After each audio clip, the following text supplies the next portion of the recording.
Keep you waiting. That is perfectly all right. My data indicates clear skies in the coming days. Current conditions for maritime travel, optimal. I'll be ready whenever you are. But are we really gonna set off without telling anyone again?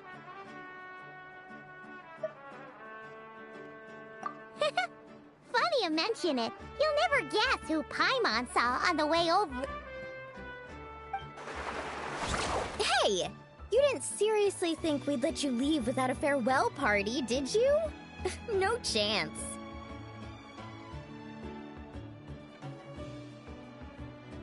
Yeah, come on, Traveler. We've already made all the preparations. And most importantly, how dare you try and slip away without first paying your respects to the almighty Dragon Lord! A little bird told us you'd soon be leaving for KRAI. So, we asked Paimon to give us a heads up before the date of your departure. You sure it's not time to think about changing that little habit of ours? Don't worry, we won't keep you long. Besides, everyone's there already. Chaska, Ian-san, Auroron, even the Pyro Archon herself. You're invited too, Inefa. Shilonen has a special gift for you.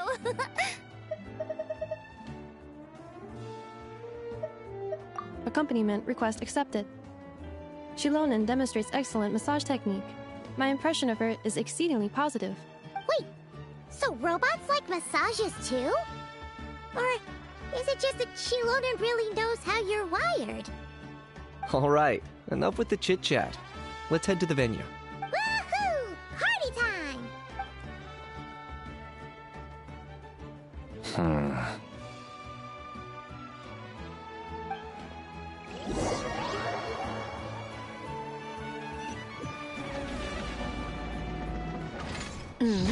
Spit it out, then. They've set off. Just as my calculations projected. About time I met this variable in person.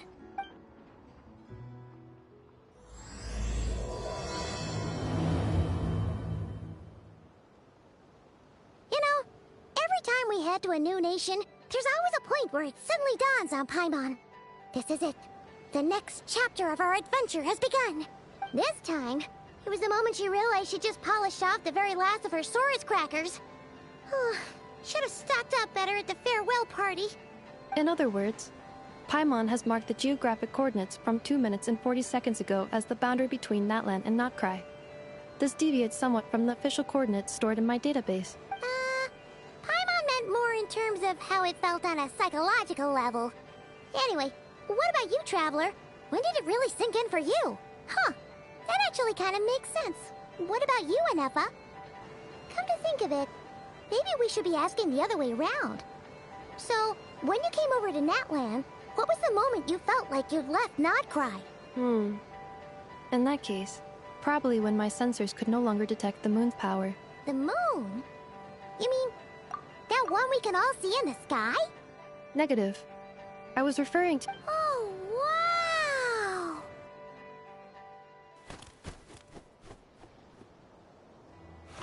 Paimon, Traveler, welcome to KRAI.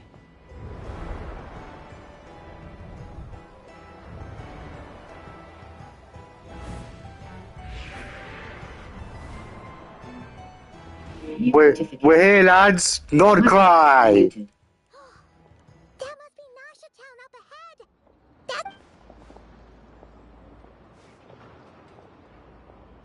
That is correct, Paimon. It is also the most bustling commercial hub in all of KRAI.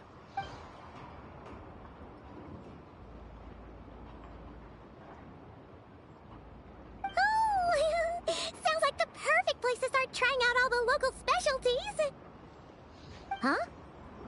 Is something up, Traveler? Paimon, this is where our spaceship landed when Ether and I first arrived in Teyvat. Huh? Are you sure? But how come you've never mentioned that before? Seems pretty important to Paimon. Well, because those memories are really hazy. All I remember is Ether waking me up and us leaving the ship. But just now, setting foot on this land, I felt something. The kind of power I sensed in those moments. Are you referring to Kuvaki? What now? The locals refer to it as Kuvaki. It is a unique elemental force found only in Notcry, or rather, a pure, primordial form of elemental energy. That is correct.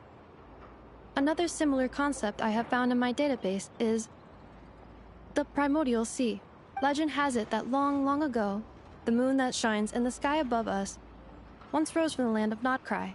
Modern geological surveys and meteorite studies conducted in the region have since supported this claim. So, when you mentioned being able to detect the moon's power earlier, you were referring to Kuvaki?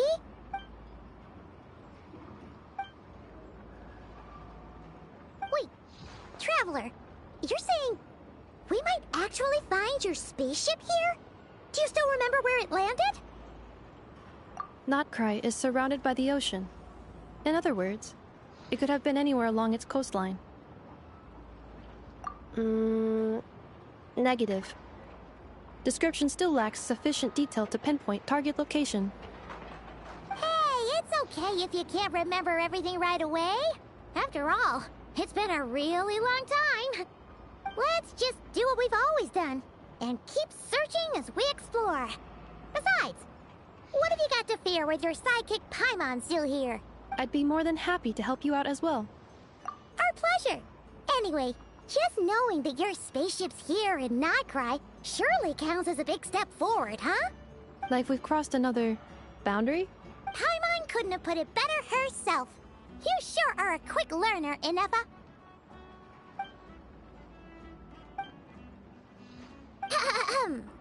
Well, as the best guide in the whole of Teyvat, Paimon hereby does solemnly declare... Notcry, here we come!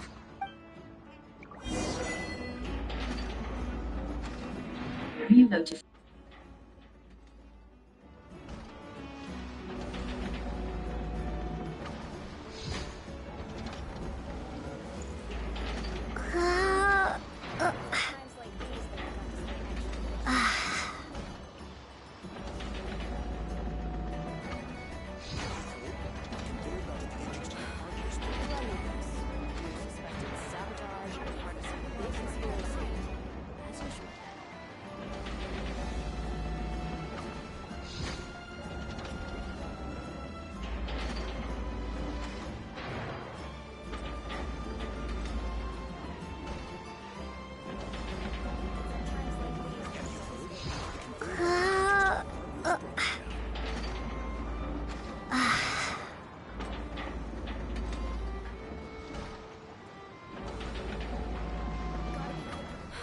Review notice.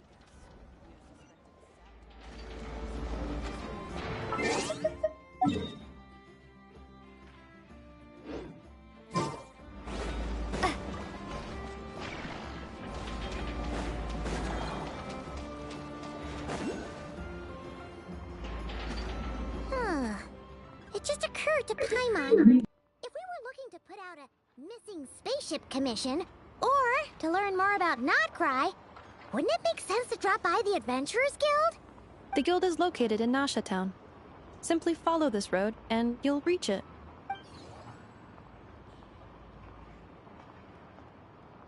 Huh?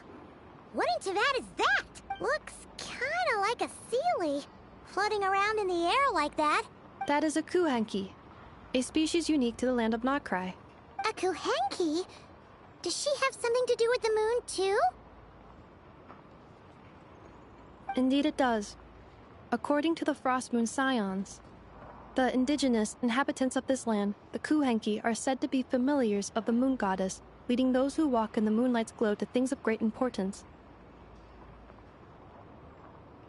The moon goddess? Don't all people here worship the Tsaritsa? Although Nodkrai lies on Snezhnaya's border regions, the people here have held their own unique beliefs since time immemorial.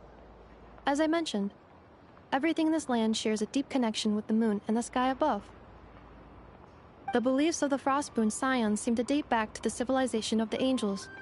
According to the documents in my database, even the 7 Archons did not exist at that time. Wow! So the origin of their beliefs goes back even further than the Archon War? Correct. At some point, you may come across some statues of their goddess. The Frostmoon Scions carved these as well. Hey! Looks like she's floating away! I suggest you follow her. The probability of an ordinary person encountering a Kuhenki lies in the single digits. Many here consider them heralds of good fortune.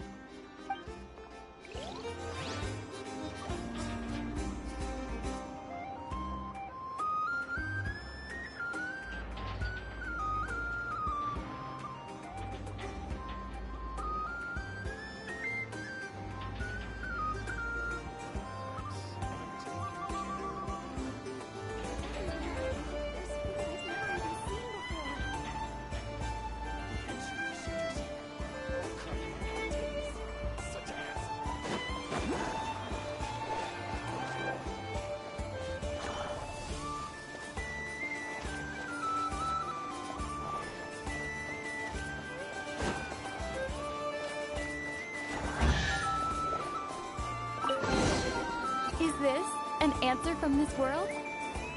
Is this a travel guide? Huh. It actually led us to something useful.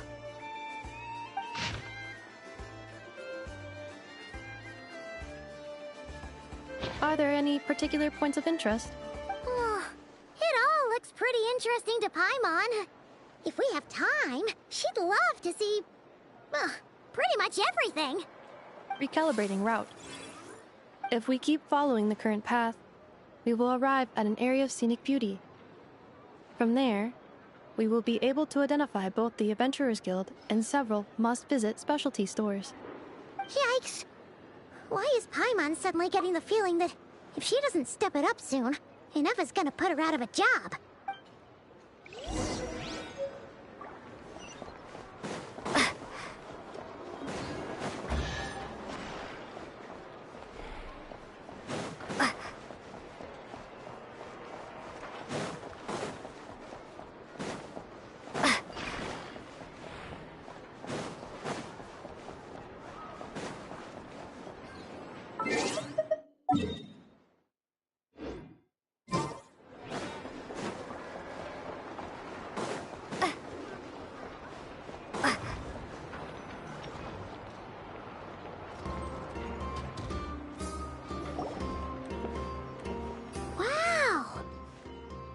Town actually looks pretty big from here.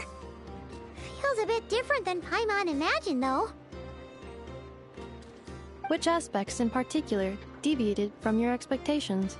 Well, Paimon keeps hearing people describe Nodkrai as an adventurer's paradise. So, she kind of thought it'd be a bit more picture-perfect somehow. According to legend, there was indeed an era of peace in Nodkrai's past, the Age of the Fae. Tales of those ancient heroes are still told today. One of the most well-known is that of the Lantern Fae. This individual performed many good deeds for Nodkrai. The present-day Lightkeeper's nightly lantern patrols are, in part, a tribute to their memory. But then, one day... What happened? There came a devastating abyssal calamity that swept across Nodkrai, and for a time it was left desolate. Heartbroken by what had become of the land they had so cherished, that Fae extinguished their light, just as the Abyss had extinguished all hope. Nowadays, the paradise people speak of is more of an aspiration, or an irony, perhaps. An irony? Today, no official authority governs Nodkrai. In theory, at least, it is somewhere a person can do whatever they wish. The Adventurers Guild is just over there, in Nasha Town's Central Plaza, and the flagship tavern is over that way. Hey, what's that building over there? You know, the biggest, tallest one. That is Aino's Boom and Blast Kuvaki energy cannon. It gets activated when the wild hunt threat level outside Nasha Town reaches a certain threshold. But according to the scan I just ran, the energy cannon appears to be malfunctioning, likely due to a recent discharge. The wild hunt? Isn't that the abyssal calamity you mentioned that's specific to Nodcry? It is a phenomenon that has been occurring for several centuries now. Yet the time and location of wild hunt attacks are seemingly random. At first, it was more of an old wives' tale that adults used to scare children. If you don't start behaving, kid, some night, the wild hunt's gonna come for you. Listen, do you hear that? That weeping in the fog? Those are the cries of a young woman being dragged away. You're saying people actually hear things like that? I have not witnessed enough wild hunt attacks to give a statistically sound answer. But the oldest legends say that all people saw was the ghostly shadow of a woman in the mist. It wasn't until later that it became a full-blown calamity. Abyssal monsters and all. Oh, when you put it like that, Paimon's really gotta hand it to Aino. Not only did she repair you, but she's even built a giant cannon to keep the wild hunt at bay. Absolutely. Aino is very impressive indeed. Anyway, according to my schedule, it is time I took you over to the flagship. Oh, sure. After all, we shouldn't keep Barca waiting. Well, Paimon's not sure if he'll actually show up at the bar this early. You're right about that.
Adventurers Guild?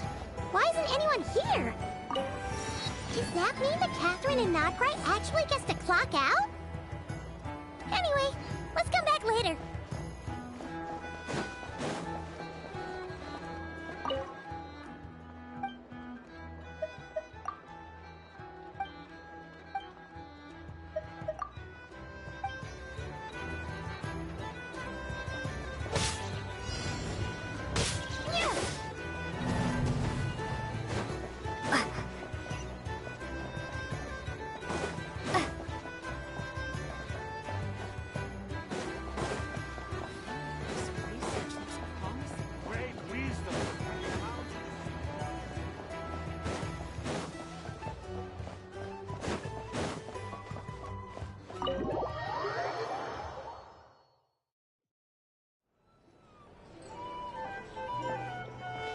Here we are, the flagship. Varka told us to meet him here in his letter, right? Let's see. Varka? Varka! No matches, I identified. Huh. So he isn't here after all. Oh, guess we never did actually say we'd be arriving today. Hey, why don't we go ask the owner?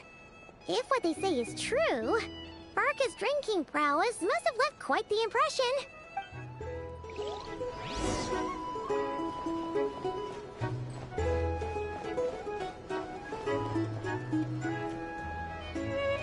Huh? Well, well. If it isn't the ineffable Ineffa. Hello there, Demyon. You know each other? Of course! Ineffa's a regular here at the flagship. So, robots are into booze too? Not at all. The energy conversion efficiency of alcoholic drinks is very low, and most of them are full of impurities. Still, I can affirm that your berries and fried meat deserve a solid 9.12 out of 10. It has Aino's approval too. Funny that you should mention that. While you were away in Natlan, Varka would come in here every day to pick up a serving of berries and fried meat for Aino. Aww. He must have been worried sick that she wasn't eating properly on account of being so hung up about Ineffa being gone. Actually it's 'cause Varka found out that Aino went wild after Ineffa left, gorging herself on snacks she normally couldn't get her hands on. So it was more worry that she wasn't getting a balanced diet. I think I might have just put my foot in it. Anyway, since you're back from Natlan, these two must be the ones Varka mentioned. The Traveler and Paimon, yes? Yep, that's us. So, from the sounds of it, you must be a close friend of Varka's too. Varka? Goes without saying. After all, he's the only one around here who's ever managed to stay standing after 10 rounds of the roulette special. Paimon can't believe he's made such a name for himself. Though, guess it's hardly surprising how. Right now? Must be somewhere near Anvantinjarvi. That's quite far from here. Huh? Where's that? It's a lake in the northern part of KRAI. Word reached him of trouble brewing around those parts, so he took his knights to check it out. Oh. So, we missed him? Varka knew you'd say that. So he specifically told me to make sure you stayed here and enjoyed yourselves. He sends his assurances that everything's under control. Well, if he's that confident, guess our only option is to accept. Anyway, it's not like there's any special cause for concern. He is the Grand Master, after all. Exactly. Plus, not only has he booked you into our finest room, he's paid for it in advance, too. Whoa! That's so generous of him! We might not have met yet, but Paimon's got a feeling that we'll get along with Varka like a house on fire. Oh, and by the way, he also asked me to serve up a portion of berries and fried meat for Ineffa. That was prepaid as well. Thank you. No, thank you. I'm the one who should be grateful for your business. Traveler, Paimon, why don't you go ahead and drop off your luggage? I can use this time to go pick up some components that Aino asked me to bring back. Sure thing. Besides, now that we've got ourselves a map, once we're done unpacking, we might as well go for a stroll ourselves. Why don't we meet up again later? Oh. So you no longer require navigational assistance? No worries, we should be fine. We've got a rough idea of our way around town, so Paimon's reasonably confident we shouldn't get too lost. Thank you. This translates into an approximate time saving of 30%, meaning I will be able to see Aino about 45 minutes earlier than previously projected. Oh, right. You must miss her a lot, too. In that case, we better get a move on.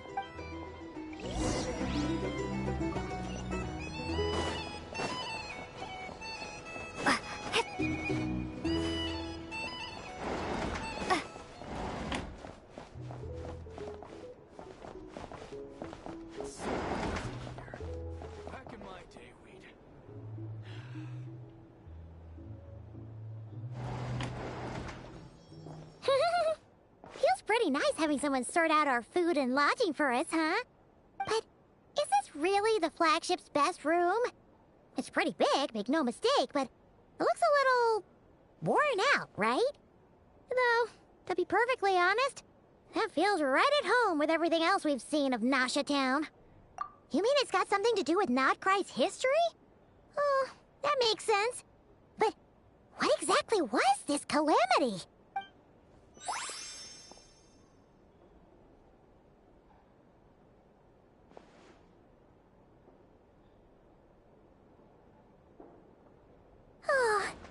we try the berries and fried meat too? Paimon's getting hungrier and hungrier every time someone mentions it. Oh! Sorry about that. Paimon wasn't watching where she was going. Please, there's no need to apologize. If anything, I'm the one who should be sorry. Clearly, I shouldn't have gotten lost in my thoughts in the middle of a hallway. Wait a sec. Are you staying in the room next to ours? Ah, quite the perceptive one, I see. First things first, allow me to introduce myself. My name is Kirill Chudamirovich Flintz, but please, just call me Flintz. Whoa! That's an impressively long name for sure. Ah, is that so? Names like mine ought to have been fairly common in Snezhnaya, at least in the past. Would I be correct then to assume that the two of you are travelers in this land? Yep, you sure would be. Paimon is Paimon, and this is the Traveler. We've been to a bunch of nations already, but we only just arrived in KRAI today. What a rare honor it is to meet such worldly travelers. Are you here for travel too? If only I had the time to spare. No, I'm just staying the night. Oh, so you're here for business? That's certainly one way to put it. I'm a Ratnik of KRAI, normally stationed near the burial grounds to the north. My sole cause for being here today was to repair this lantern of mine. Burial grounds? Your surprise is entirely understandable. Most people cannot even begin to fathom the idea of a life surrounded by tombstones in decay. But if you've heard of the calamitous abomination that is the Wild Hunt, you'll know that in their wake they bring a host of souls tainted by abyssal filth. That then is why we are stationed by the burial grounds, to hold the line where it is most vulnerable. Oh, so it's all about fighting against the abyss. Oh, sounds like a tough job. I thank you for your concern. But in truth, I've long since grown used to it. In fact, I like to think it rather suits me. If anything, I'd say I prefer the peace and quiet of a graveyard to the hustle and bustle of urban life. Paimon sort of gets it now. But even so, she is still pretty sure she could never get used to living in a graveyard herself. For what? Oh, I assure you, there's no need to worry on that account. The kind of ghosts you find in cemeteries aren't too big on talking. But even when they do, they're usually far more discreet than the living.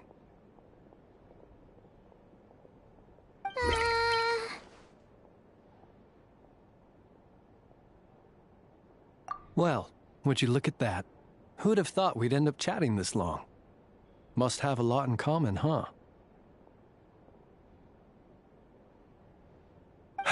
Forgive me, but I must excuse myself, for the time of my appointment draws near. And in terms I'm sure you'll understand, a lanternless Ratnik is like a mapless traveler. A serious conundrum indeed. Oh, sure. In that case, you go right ahead. We won't keep you any longer. Not at all. Should the opportunity present itself, I'd gladly continue our conversation another time. You're always welcome to come visit my grave. I mean, the grave I stand watch over. Your visit would bring much-needed light to that place of final rest. Right. Well, if we get the chance. Then allow me to wish you a traditional Ratnik's farewell. See you by the graveside. Ugh. Jeez. What a weirdo. Not to badmouth him at all. In fact, he seemed pretty cultured, but at the same time, kinda spooky? Must be all that time he spent around graveyards. His lantern? No, not really. You mean, 'cause it was broken? Huh. Guess you've always had a nose for stuff like this. If you're worried, you can always ask him the next time we cross paths. Hey, don't you start spouting all that weird stuff too.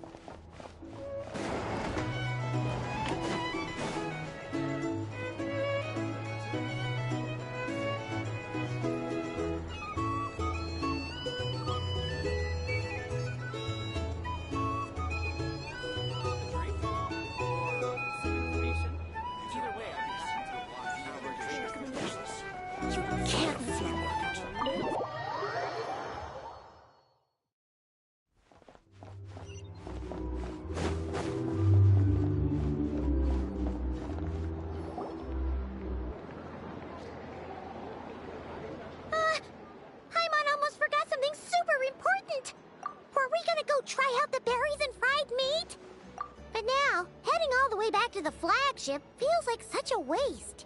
Please, accept today's boon. Come night or day, may the blessings of the moon goddess shine down upon you. Huh? What's going on over there? Wait, free food? Wow, the people here are so nice! Quick, let's grab some too. Paimon's super curious what their food tastes like. Moonlight illuminates the path before you, travelers from afar. Huh? How'd you know we were travelers? Just now were a song the birds in the sky, singing of your wanderings. You are no ordinary guests, it seems. The birds and the... Forgive me. I should not have laid the words of others out as a welcome mat for our very first meeting. You, too, must be wondering who I am. I am Lauma, moon chanter of the Frost Moon Scions. Please, as do our followers and other passers-by, accept today's boon. Happy to oblige. Paimon's name is Paimon, and this here is the Traveler. Thanks so much for sharing your yummy food with us. We'll take one each. Think nothing of it. These fruits were the finest we found, delicacies gathered in the wake of the morning dew.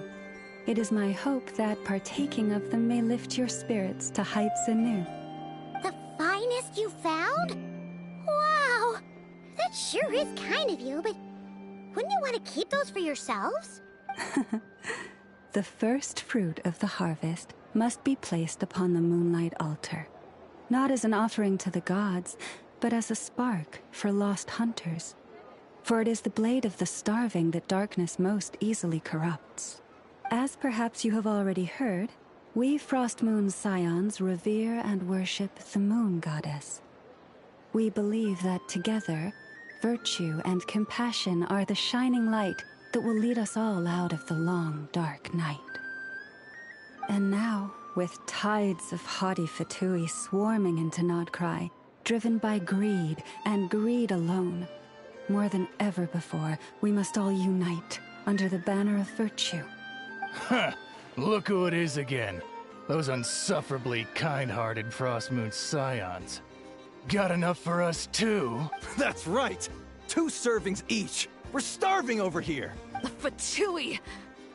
After what you've been doing to our sacred statues, how dare you even show your faces? Wilhelmina, bestow today's boon upon our guests. You hear that?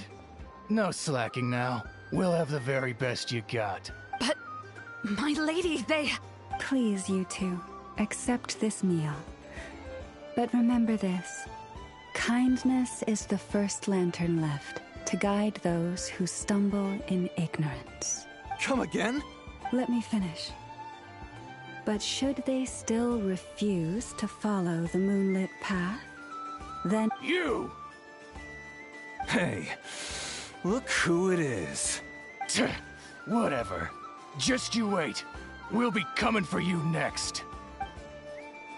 Huh? Where's the meat?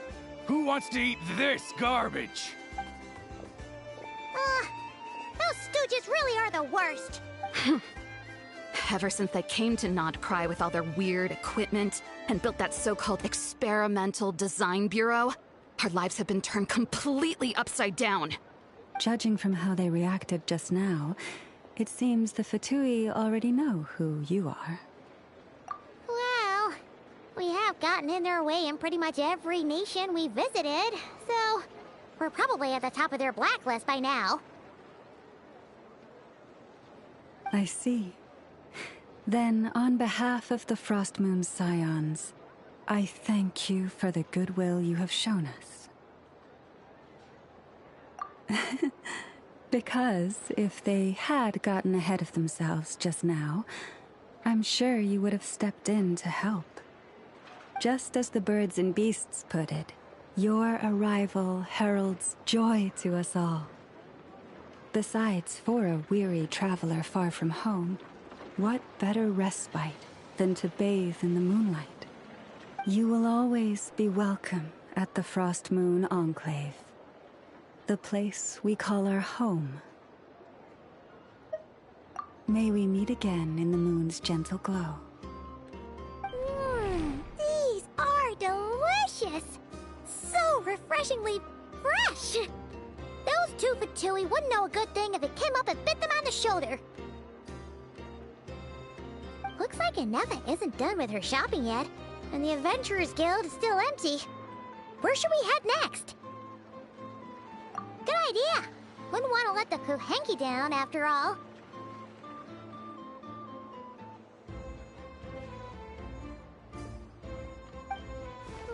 Let's see. Okay.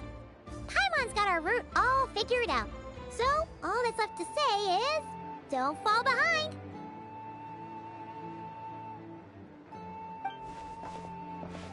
This is Nuts and Nuts. It's mostly a fruit shop, but there's a crafting bench too. This is the Speranza, one of the travel guide's recommended restaurants. All the waiters here are kids. This is the Vesnici Prolecha greenhouse. Apparently, their flowers are all made of metal, so they'll never wilt away.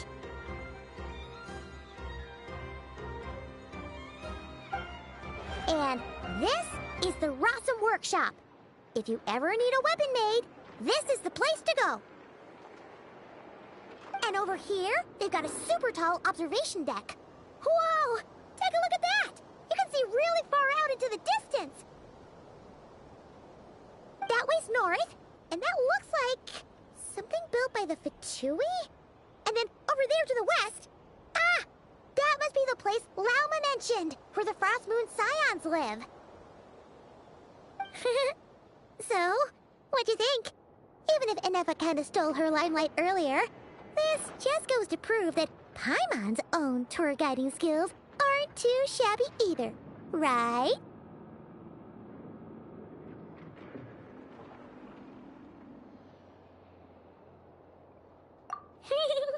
She sure is!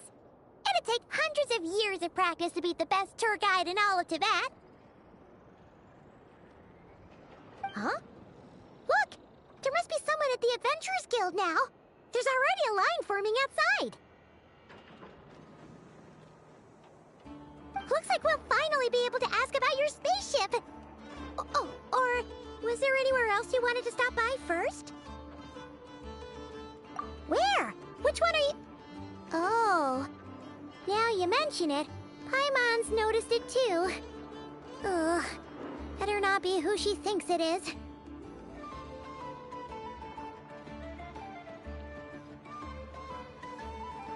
Anyway, where we go first is completely up to you. Either the Adventurers Guild, or that suspicious-looking shop. A word of warning, though. If we step into that shop, be sure to keep a very close eye on your Mora.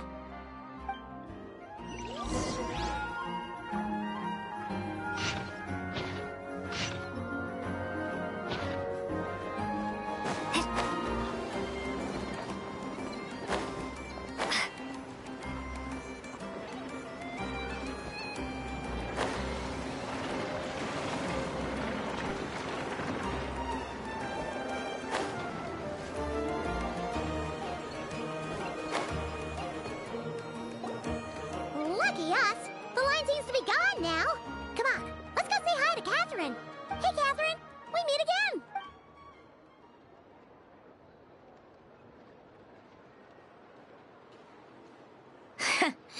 How ridiculous. Huh? They often say that mortals, shackled by their own flesh and blood, may fail to perceive the truth of this world, even when it is right beneath their very noses. Yet I had not expected to have the pleasure to witness such heights of absurdity firsthand. But Paimon must have gotten the wrong person? At second glance, you do seem a bit younger than Catherine. And you certainly sound a lot less friendly. A creator might forgive ignorance, but being mistaken for one of my own creations is beyond all pardon. Look very closely, for standing before you is none other than Marionette, 7th of the Fatui Harbingers.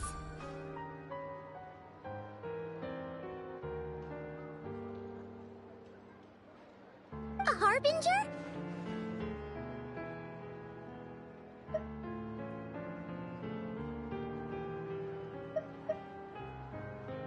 I told you already, I'm not Catherine. Just how obsessed are you with my machines?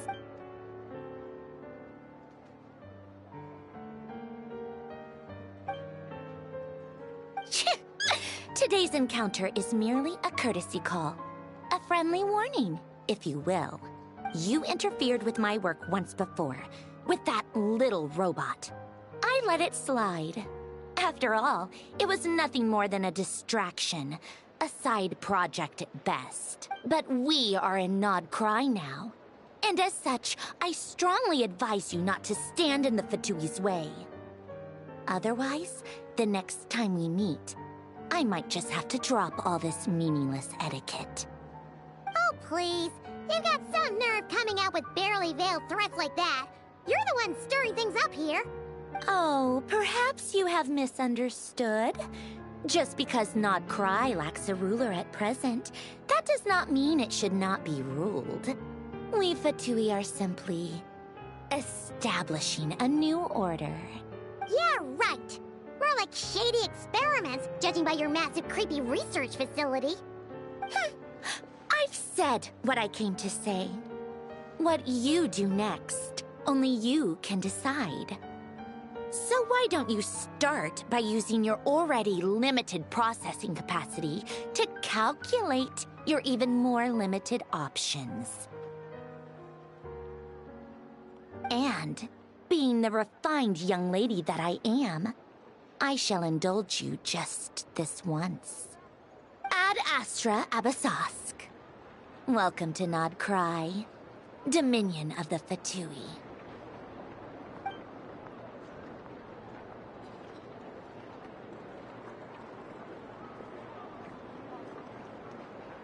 Ugh! Paimon's so mad right now! How can anyone so obviously evil be so annoyingly self-righteous? But if a Fatui Harbinger is here to greet us in person, that can only mean one thing. We'll have to be extra careful from here on out. Paimon hates feeling like she's being watched. Hey! The real Catherine's back! Ad Astra Abyssosque. Welcome to the Adventurers Guild. How may I help? I will do everything I can to assist you. You're so much nicer to talk to, Catherine. Please don't leave us again, okay?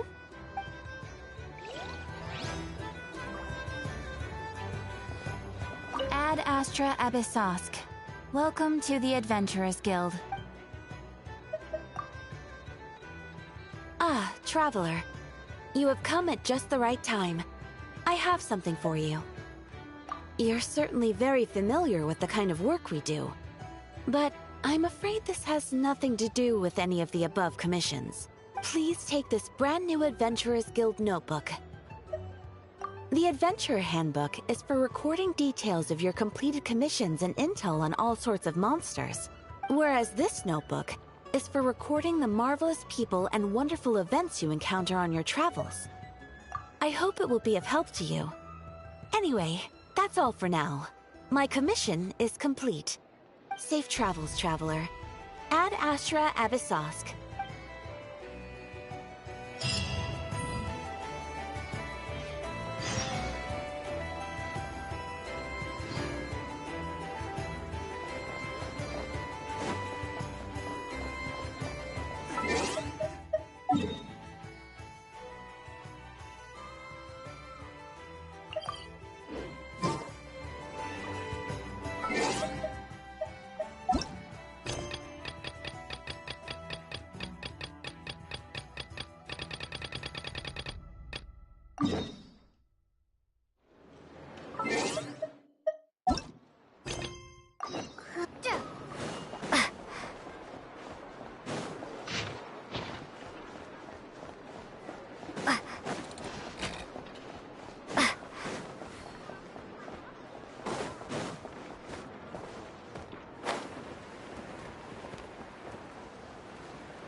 Please, here you go.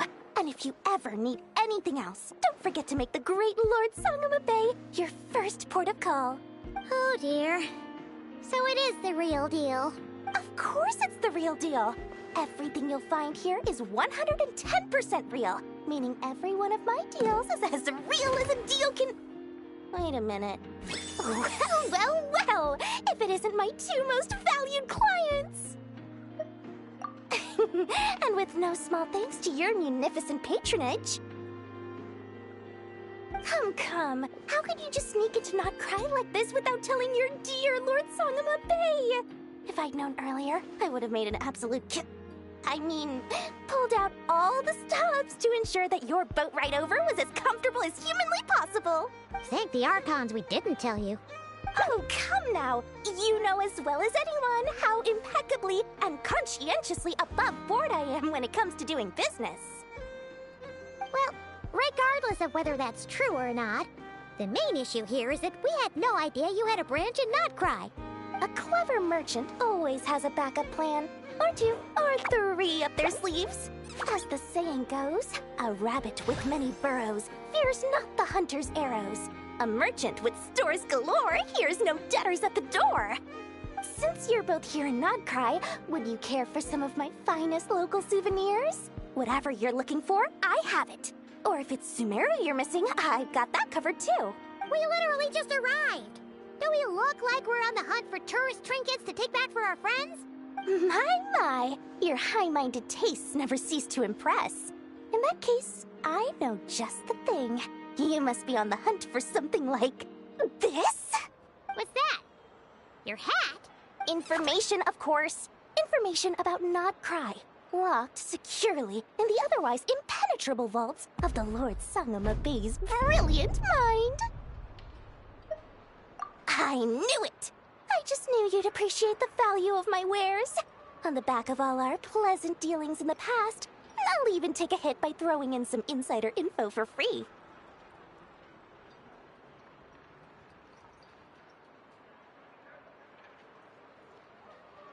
Wow. You sure are feeling uncharacteristically generous today.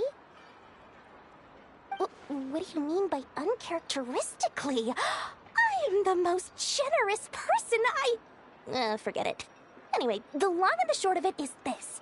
The moment I set up shop in Not Cry, it struck me how many different factions there were, all competing against each other for power and influence.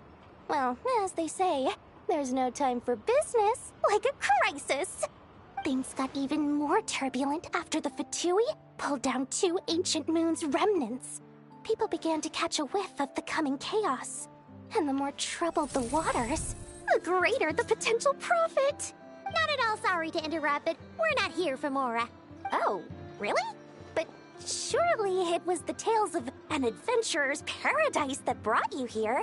The chance to take your very own slice of all the latest and greatest business opportunities? In that case, what would you like to know about? Everyone knows they're here for the Ancient Moon's remnants, but no one's sure why they pulled them down in Not Cry of all places. Anyway, they've been acting mysterious enough, but if you ask me, that Kuvaki Experimental Design Bureau of theirs up north hides secrets wilder still. Oh, I almost forgot to mention. Sooner or later, you'll no doubt end up doing business with some other merchants in Not Cry. And someone's bound to mention a place called the Curatorium of Secrets. Listen to my advice. Do not, under any circumstances, go there, no matter how much trouble you're in. The Curatorium of Secrets? What do they get up to there? Just a place that handles all kinds of disputes. But the owner will charge you an absolute fortune, and she has a temper to match. Nothing like your friendly neighborhood, Lord Sangama Bay. You're not just saying that to stop your competition from undercutting you, right? When did that little pipsqueak get so sharp? And after I gave them all that info for free just to win them over. What do you mean? Of course not. I'm only thinking about your wallets. I mean, on behalf of your wallets. You're really not convincing anyone, you know. All right. Business is a cutthroat business. I won't argue with that. But I'm not lying about that boss lady. Not only did she make it into my top 3 people not to mess with in Nodcry, she's also in my top 3 people most eager to trade in favors. Seriously? It feels like you're just bad-mouthing your rival now. Fine. If you don't believe me, go see for yourselves. We might both be from Sumeru, but compared to hers, my conscience is so large, why, it could fill 3 whole palaces of Alcazar's array. But when you realize what I'm saying is true, don't say that good old Lord Sangama Bay didn't warn you.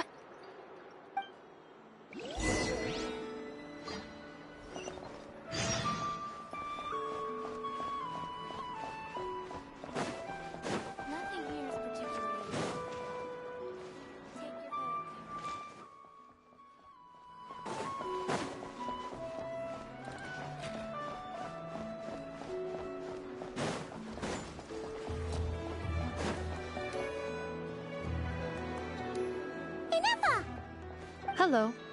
I was just about to start tracking your whereabouts. Did you manage to get everything Aino asked for? I did. What about you? Do you need me to navigate or introduce any more places around town? Not for now. We've seen most of it already. We probably need some time to process everything we've learned, though. Any progress with the spaceship? No. Catherine came back just now, so we asked her, but even she hasn't heard a thing. One possible explanation is the vast stretch of time that has elapsed. Additionally, given the limited resources available in Nodcry, it is entirely plausible that the wreck was scrapped for parts, or even mistaken for a pile of broken machinery. Aww. Understood. In that case, why don't we go ask Aino together? After all, she was the one who salvaged me. Ancient dragon technology and all. If there really are any unusual parts floating around Nodcry, there's a high chance they've passed through her hands at some point or another. Good point. And since you keep mentioning her, we're curious to meet this whiz-kid mechanic too. Understood. Then I'll handle navigation as before. ETA at the Clink Clank Krumkake craft shop. 34 minutes ahead of schedule.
As a lightkeeper.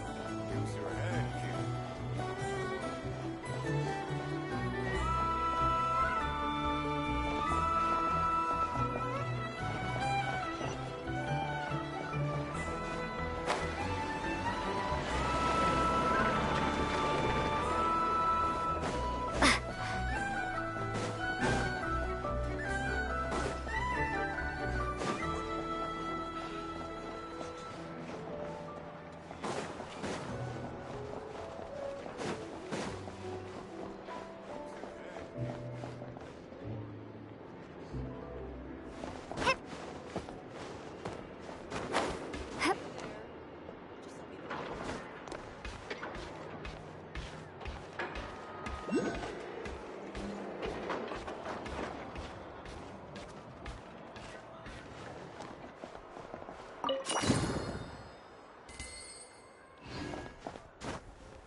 The tides of Kuvaki affect everything in Nodcry.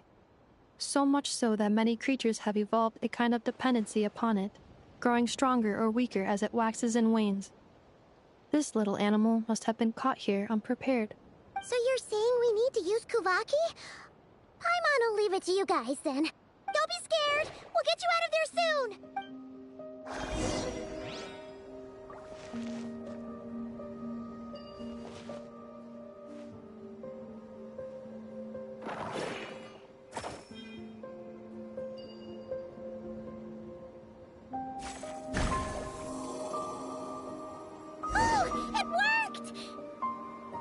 Off you go now, little one. Don't go getting yourself caught again.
Here we are.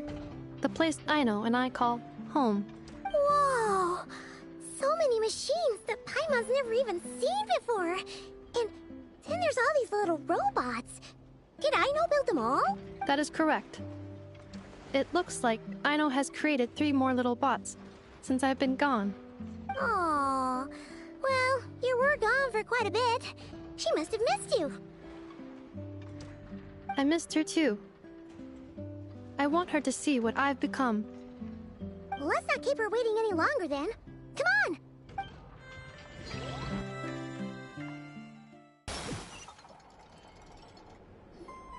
I know. I'm back.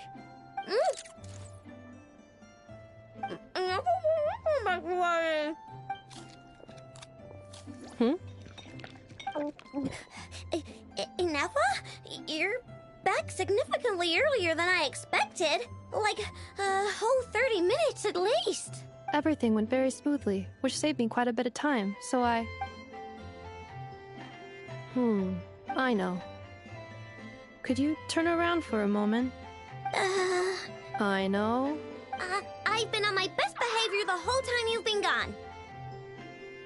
She's got chocolate all over her mouth. I know. While I was away, did you strictly abide by my tailor-made snack intake schedule? Oh, of course I did. 1 whole cake, 1 crumb cake, and 1 pack of chocolates a day, right? It was either a cake or a crumb cake or a pack of chocolates per day. Oh, shoot. When did you finish the snack stash I left for you? Literally just earlier today. Let me just go run a scan on that. I meant today, a week ago. And then you restocked an entire week's worth on your own initiative? 2 weeks worth. Why does Paimon feel like the roles in this household are pretty much the opposite of what she imagined? Calculation complete. Aino's recommended snack calorie intake for the next 4 weeks. 0. No fair! You're a meanie, Ineffa. This is what happens when you break an agreement. Oh, come on! Don't do this to me! I only ate a teeny bit extra every day. Just a teensy, weensy bit extra. That is objectively not a teensy bit extra. Seriously? If you'd only arrived half an hour later, I would have had everything cleaned up and you wouldn't have noticed a thing. But now that I think about it, you even said you'd come back a bit earlier than you did, so I wouldn't have to worry. But then, you were away so long, and I was so worried about you. And that's the only reason I even... Oh. I know. I am very sorry to have kept you waiting. I'm back now. Welcome home. Oh. So, will I be able to keep eating snacks as usual now? Negative. Aww. Okay. Well, given that I am later than I initially projected, I'll let it slide. But just this once. Thanks, Ineffa! You're the best! I know. Allow me to introduce. It's the honorary knight and Paimon! I know. Uncle Varka talks about you guys all the time. Nice to meet you, Aino. Ineffa's told us all about you, too. Huh? Really? She actually said that about me? Well, she's not wrong. Oh yeah, so, you're here to see Uncle Varka, right? A couple of days ago, he suddenly said he had to head out on business, and that he might not be back for a while. He asked me to let you know if I saw you. Yeah, we heard about that at the flagship. Did he say what he was doing? Nope. Just told me to take good care of you guys and make sure you feel right at home. Oh, shoot. Please, take a seat.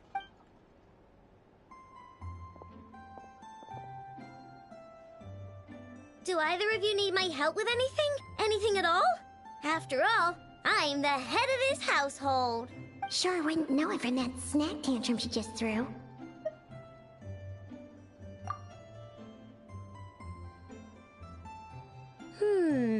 A spaceship, huh? From outside to that? Exactly. So, ring any bells? No. Oh, you sure? Nope means nope. Never seen the slightest trace of it. More specifically, by nope, I mean, I've never seen a single piece of tech in all of KRAI that might have come from out of this world. Not in any new machines or in any old ones either. Huh. What Aino means is that your spaceship almost certainly has not been disassembled nor repurposed as parts for other machines. Oh, so that's what she was getting at. Yep.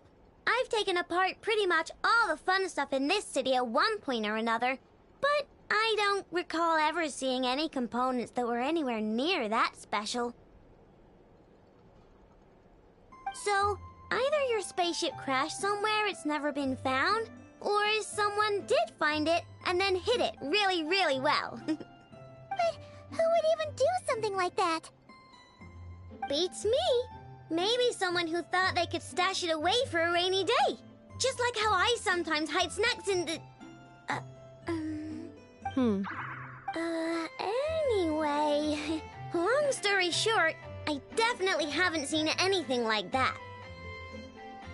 Besides, sounds like it would practically be ancient history by now. If anyone still has any leads on what really happened, it'd be the Frost Moon Scions. The Frost Moon Scions?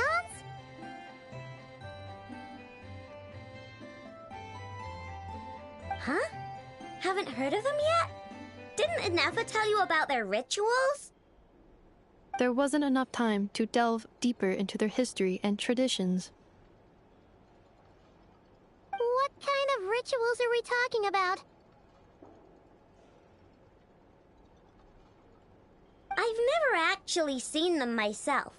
Just heard bits and pieces here and there.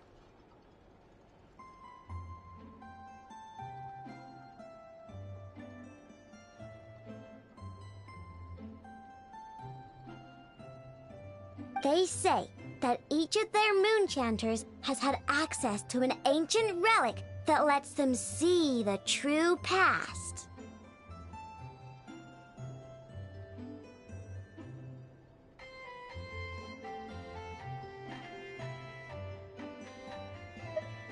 Not sure exactly how it's meant to work. I can't get my head around anything that can't be explained by either machines or science. And to tell you the truth, I don't like it much either.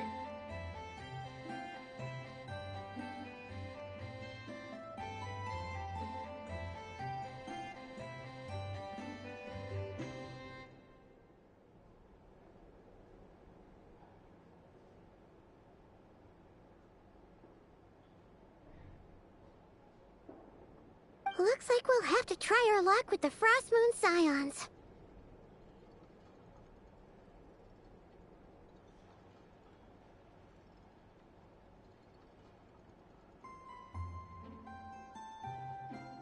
Aw, leaving so soon? Sure you don't want to hang out a little longer? It's getting late, I know, and these two still need to head over to Hisi Island. It would not be convenient for them to linger much longer. Aww. Alright then.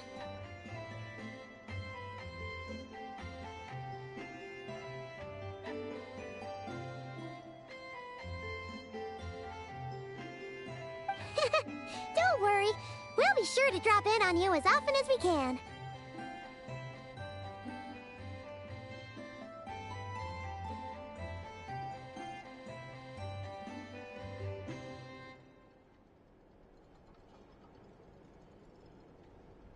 Really?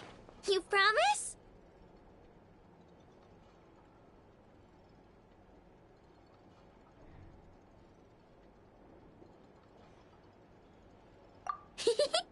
Sounds like my type of visitors. You're welcome anytime.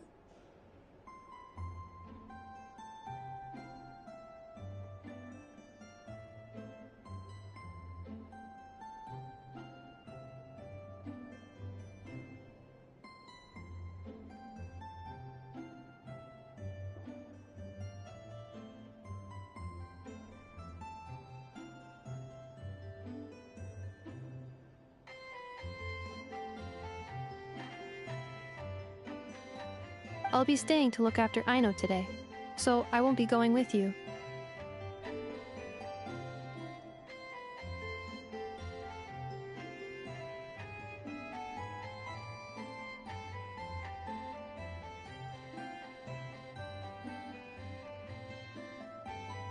Hey, don't sweat it. find our way just fine.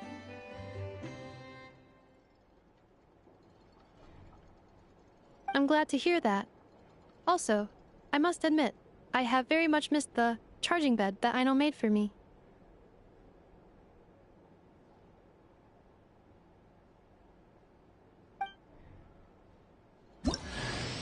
Oh, are you here to play with me? My name's Aino, and I'm an inventor. Me and Anefa live together. I could probably eat all the cakes and cookies in the world because I love them so much. But my favorite kind of all is Lackaberry Crumb Cake. Come visit my Clink Clank Crumb Cake craft shop whenever you want. Anyway...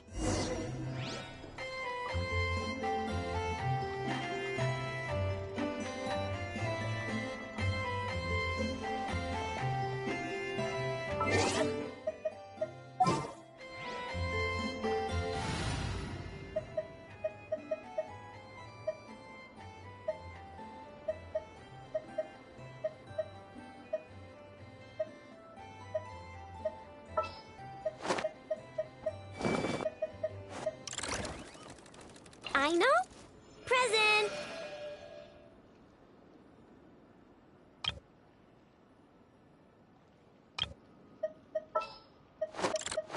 Ready when you are.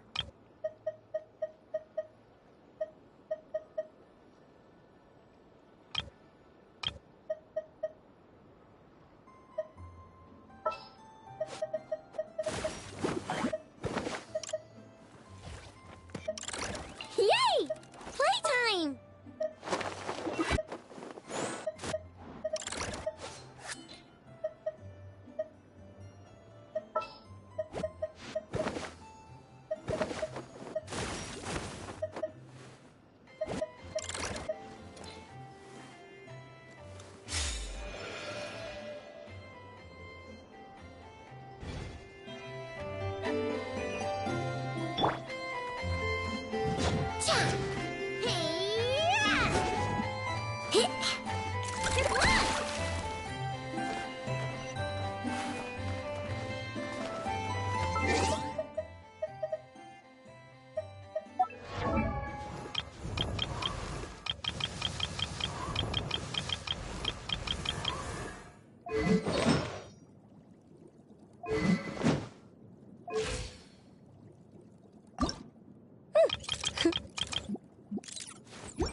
and Aino reunited like that sure was heartwarming. Mm-hmm. We should definitely hang out with them more in the future.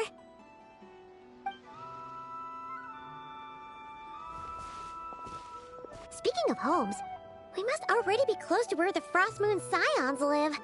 The vibe here feels different, just like the scenery.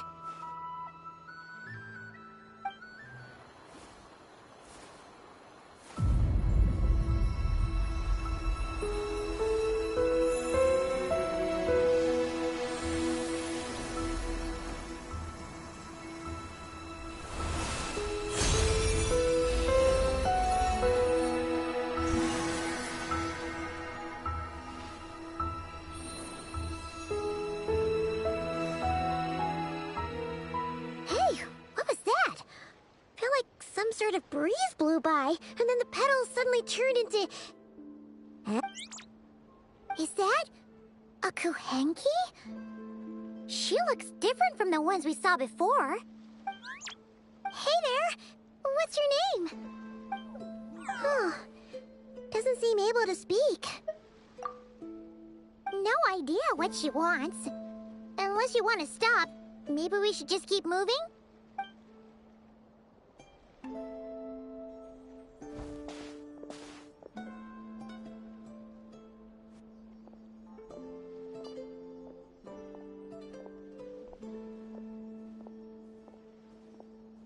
She's following us! Go on. Go on now. We've got stuff to do. Best you find someone else to hang out with. Hey! Don't make it sound like Paimon's some kind of meanie. Paimon had no idea what she wanted, okay? Ugh. Anyway, next time Paimon sees her, Paimon promises she'll be nicer. Seeing as we're on our way over to meet Lauma anyway, we can ask her about it while we're there.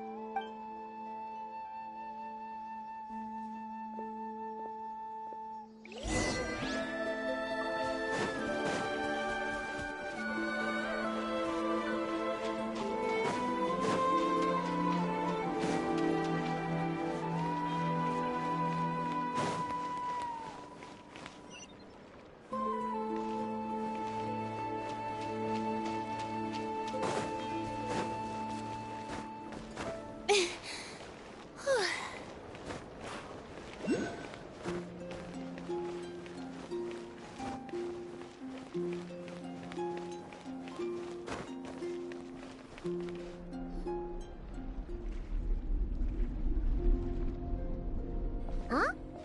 Hey, look! Isn't that Lauma? The moon chanter? Let me take a look at your wound. You must be more careful.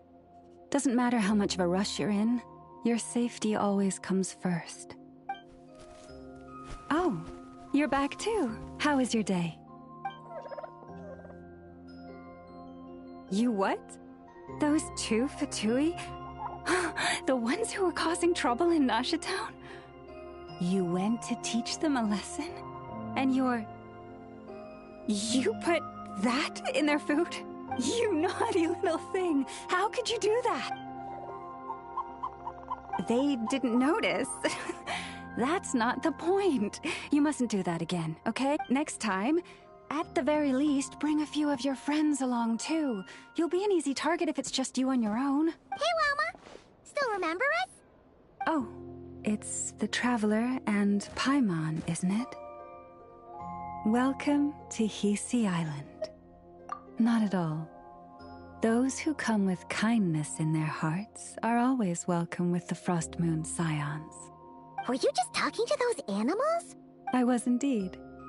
The Frost Moon Scions bloodline is unique, for throughout our history, there have been many among us who could communicate with all living things.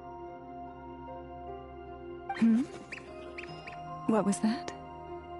Oh. She says she was trapped in a plant earlier, and that you were the ones who rescued her. She wants me to thank you on her behalf.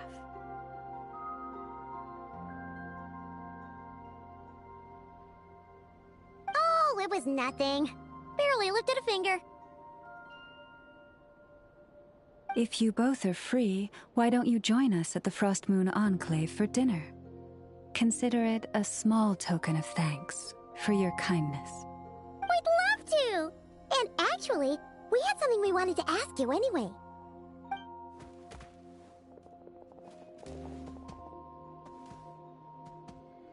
Oh. You're interested in the story of Kutar? Kutar? Yes. Kutar is our moon goddess. The moon maiden who guides us. But up close, this one somehow seems a bit different from the one in Nasha Town. It's like it's more... natural? Or like... more harmonized in its design. That is because ever since the Fatui arrived in Nodcry, they have been modifying and defacing our statues as they please. These statues were made by the Frost Moon Scions who settled here hundreds of years ago, crafted from the very finest Lunasol stone. Not only is this stone exceedingly rare, but it also brims with Kuvaki. I suppose the latter must be what caught the Fatui's eye. For a time, we put up fierce resistance. But now, this is the only one left that still retains her original form. We heard they even pulled some ancient moon's remnants down from the sky. That's right. The two largest remnants landed in Nodcry. One here on Hisi Island, and the other on Paha Isle. The Fatui built their research facility on top of the remnant over on Paha Isle. But they've had their sights set on the one here, too. Oh! It's that little Kuhenki again!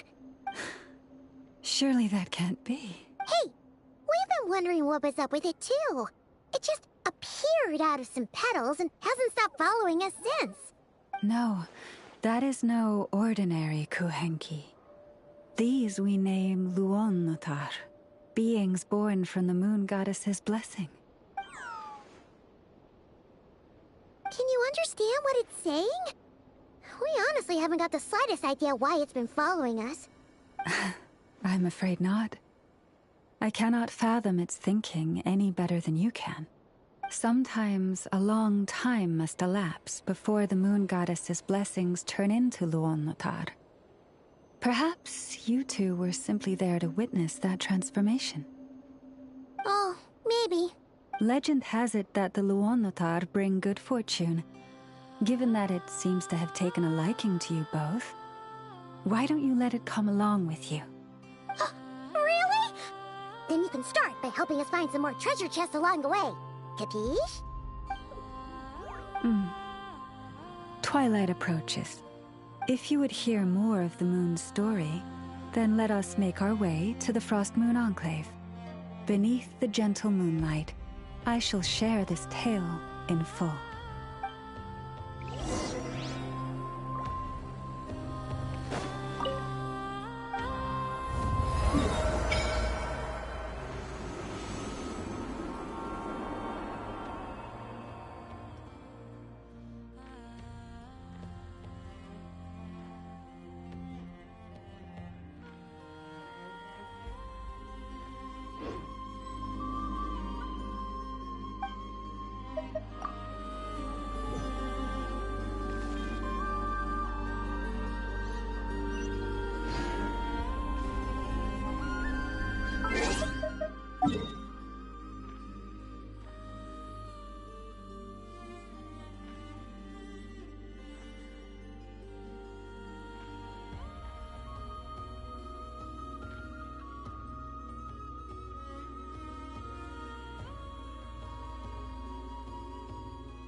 Oh, Lady Lauma, you're back.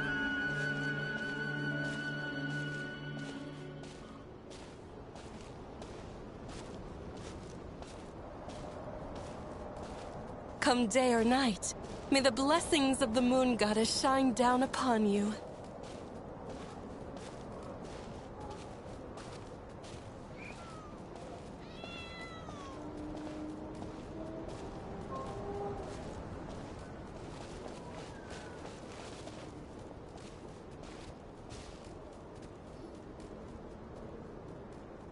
Lauma, you have returned. Wilhelmina, this is the Traveler and Paimon. Kindly arrange for 2 additional dinner settings for our honored guests. Of course, my lady. Wow! Everyone along the way here pretty much saluted you. Are you, like, super important around here? I am but a moon chanter. One entrusted to convey the Moon Goddess's will. Nothing more. She's just being modest. The Moon Chanter holds the highest rank among us Frost Moon Scions. Lauma is our leader. Wilhelmina? I know. I'll send word to the kitchen. 2 meals coming up. Whoa! Paimon had no idea you were such a big shot. It is merely that the unique traits of our bloodline have manifested themselves especially strongly in my person. That is no accomplishment of my own. Please, follow me this way.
Even to this day, I am still trying to piece together the many fragments of our past. It is a story not only of the Frost Moon Scions, but also of the moons themselves. A story of the moons?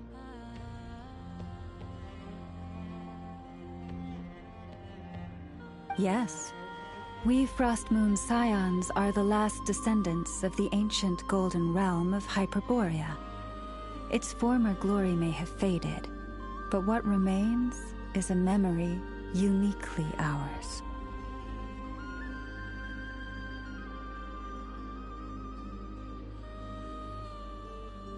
In the distant past, Teyvat had not just one moon, but 3. It is said that they were created by the primordial master of this world, cast into the firmament to keep peace in the land below. Firstborn was the eternal moon, largest of the 3. Legend has it that it was her immense Kuvaki that gave rise to the ocean tides. Next was the frost moon, smaller than her big sister, yet brightest in radiance. Her glow became the cold, undying lantern of the night.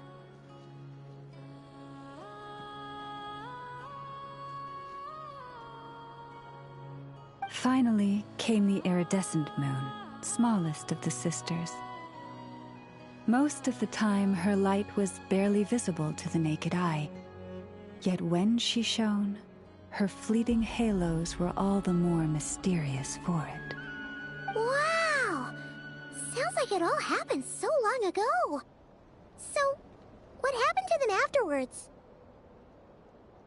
Afterwards, well, as you have seen, the 3 moon goddesses perished. This happened in a war triggered by the Descenders, and of the 3 lunar husks, only the frost moon survived unbroken, while the others were shattered to pieces. Oh, so that's why there were ancient moon's remnants in the sky. Yes. It is also said that when the moons shattered, most of their fragments rained down upon this land like stardust. That is why KRAI is blessed with such an abundance of Kuvaki.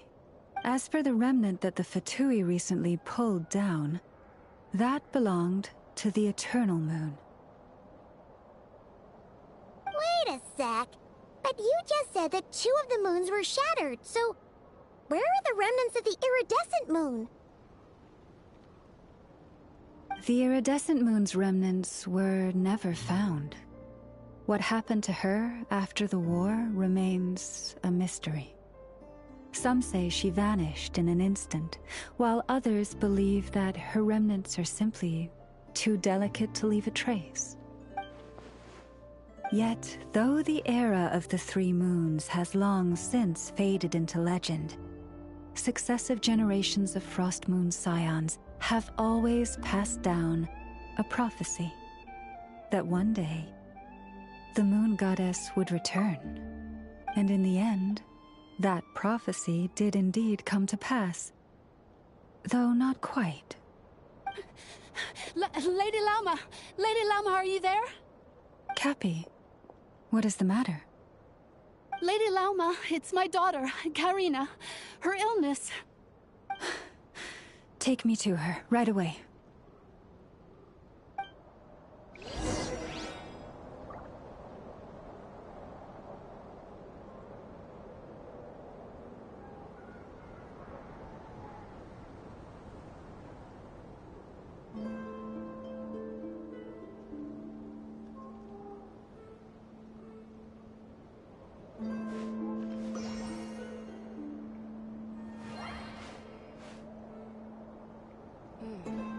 Now where in the world did I put that book?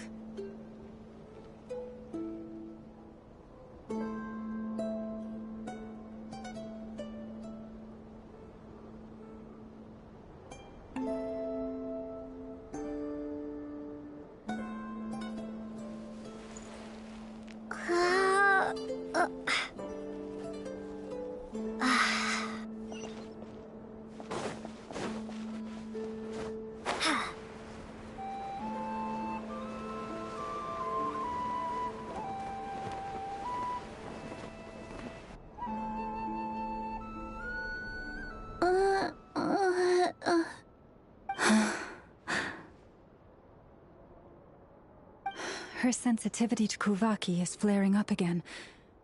After her last treatment, did you follow my advice and seek medical help in Nasha Town? But those doctors are all Snezhnayan. They're outsiders, compatriots of those brutes who invaded our homeland. How can we possibly trust them? Not all outsiders are enemies, Cappy. They've been treating this condition for generations. They have the experience we lack. But we're Frost Moon Scions. Should we not remember what the outsiders did to our moons? Surely the Lady Kutar will reward our devotion. But Cappy, Kutar is long... This isn't the time for a debate. O lost child, snow-swept and buffeted by the howling winds of the frigid night, let not the silver flame within you fade. By the frost moon's grace, I shall warm you, curled up as a fledgling in frozen soil. Praise be to the Moon Goddess, my Karina.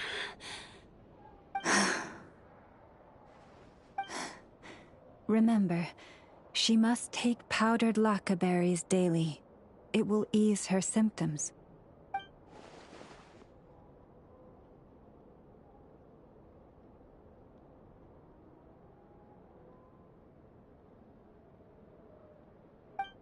Llama? Philomena, what is it? Dinner is ready. I see. Cappy, let her rest here for the night. I'll have someone bring her a blanket. All right. Thank you so much, Lady Lauma.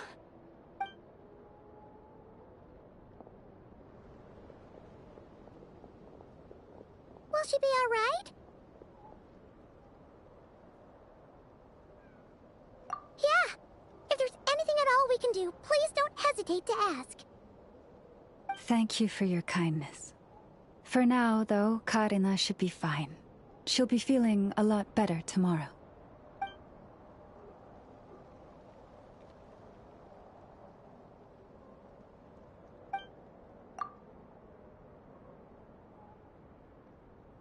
Please do not be worried.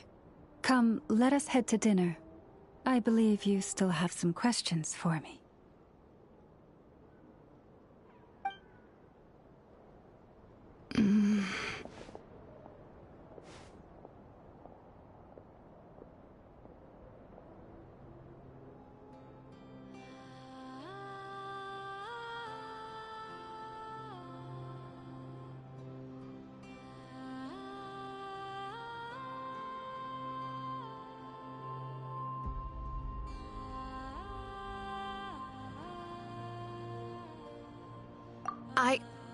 Oh, sorry. Yes, I'll be coming too.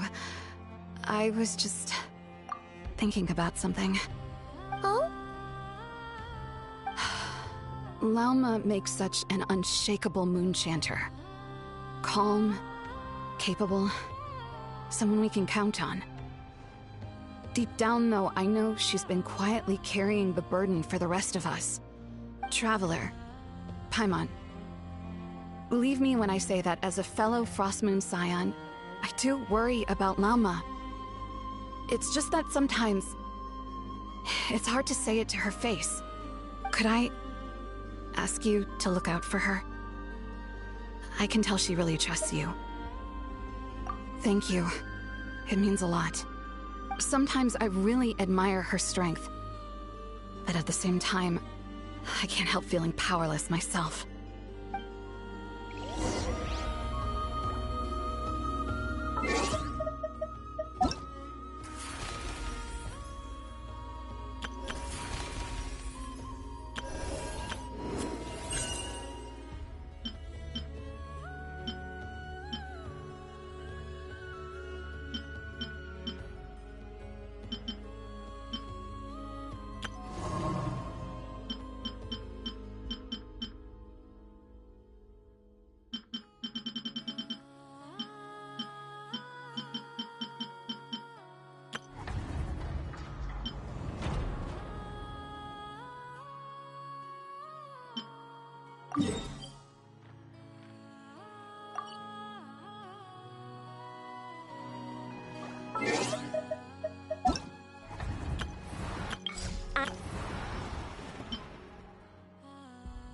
I know.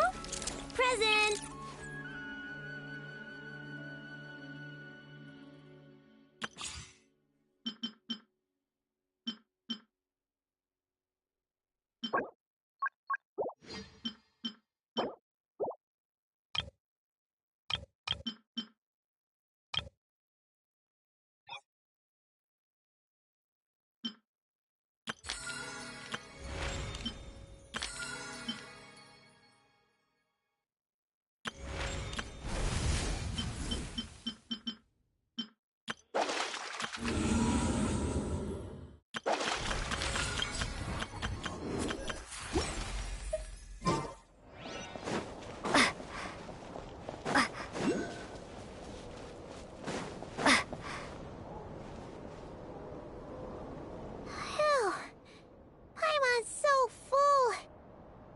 Even better than the stuff you gave us before.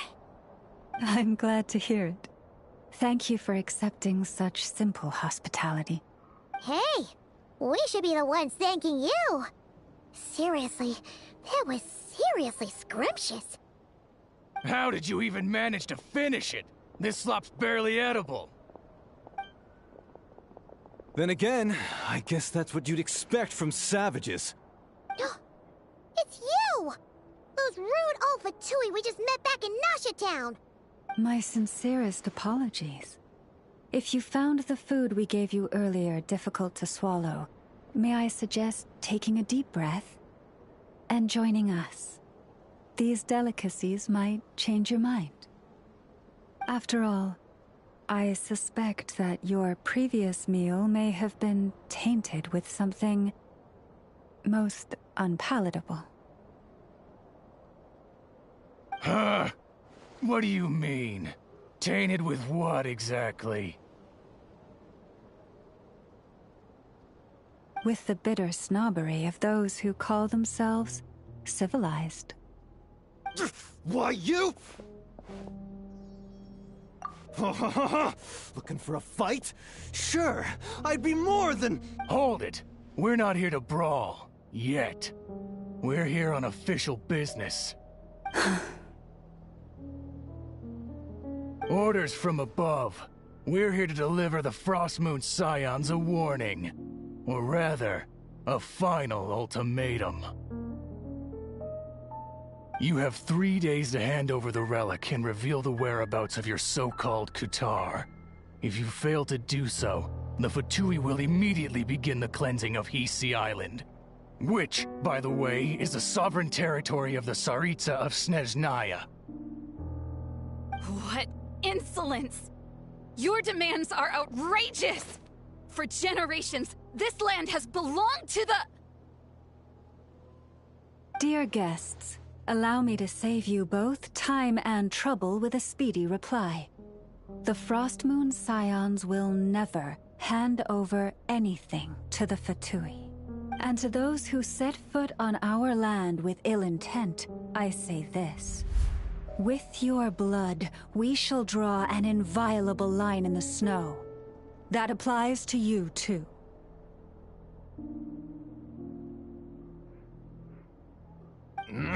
Stubborn savages, the lot of you!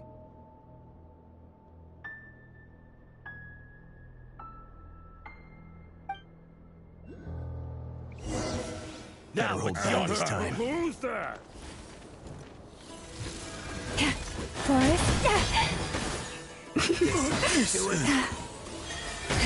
Stay your hand.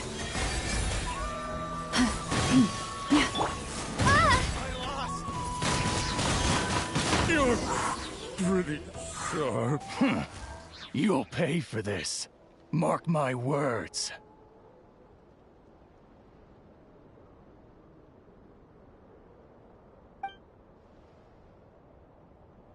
Hey, if you're so tough, get back here and put him up! Huh. Guess all they're good for— I'm so sorry. You've had to put up with far too much unpleasantness today. Come on, it's not your fault. We don't like bullies like them either.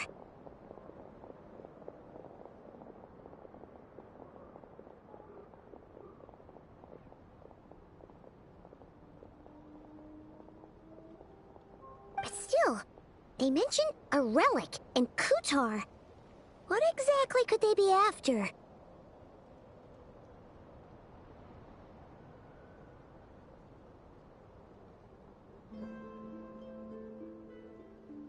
Oh yeah, so this might not be the best time to bring this up, but we kinda have a favor to ask of you, Lama.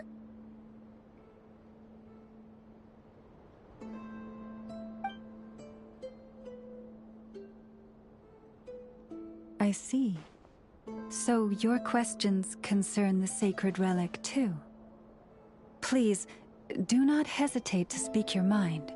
Unlike those insolent intruders, you walk in the moonlight with open hearts. You stood by us when we needed your help, so it's only right that I return the favor. But let us continue this conversation somewhere more fitting. As it happens, there's something I'd like to show you, too.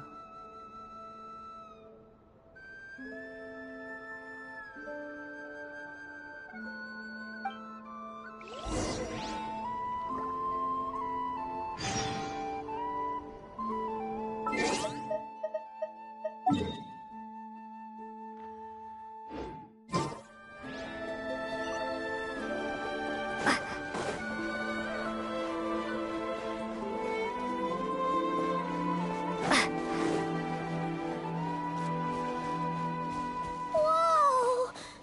Now that's one huge statue!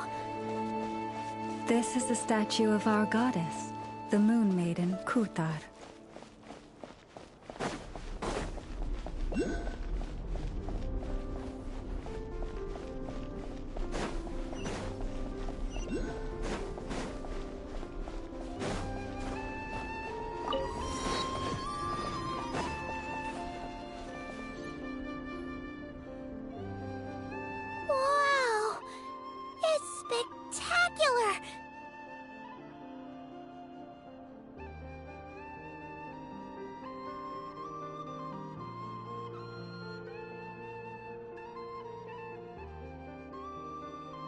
Kutar was born here on Hisi Island around 500 years ago.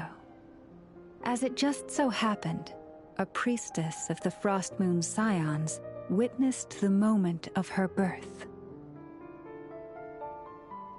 Instantly realizing that this was the prophesied rebirth, she quietly recorded the event and carved this statue to honor that miracle.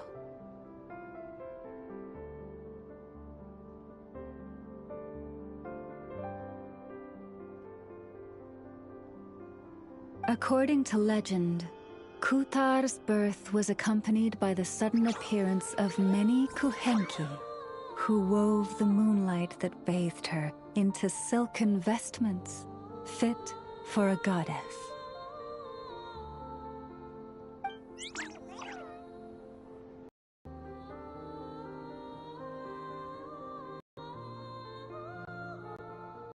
Hey!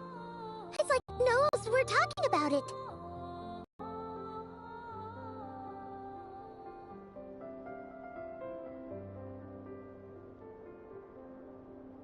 From that day forth, the Kuhenki have been regarded as Kutar's familiars. Some believe that their habit of guiding travelers to hidden treasure stems from an instinct. The same one that not only drives them to protect the moon goddess, but also to make her smile.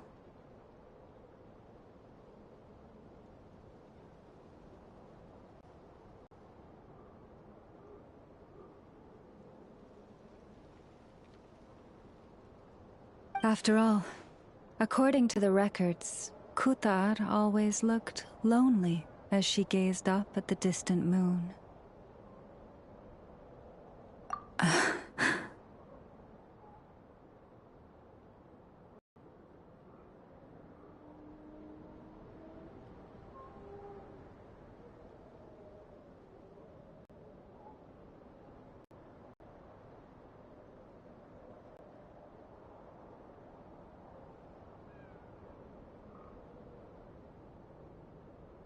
Kutar left Hisi Island before I was even born. According to the previous moon chanter, the goddess was angered by our people's greed, and that is why she left us. Where did she go?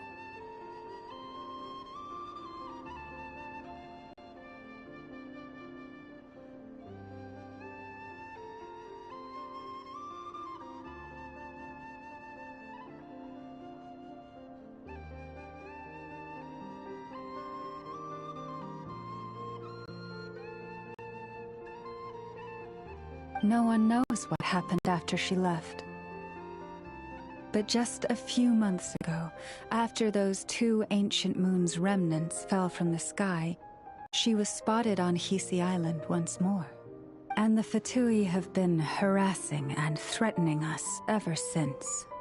Judging from what they've said, our moon goddess is actually their missing harbinger, Columbina, the damselette.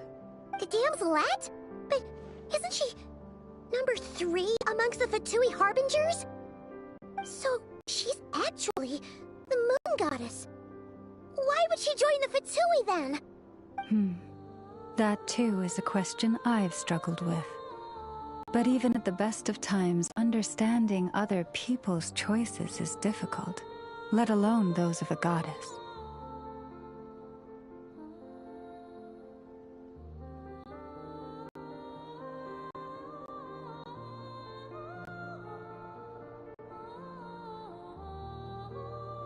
Plus,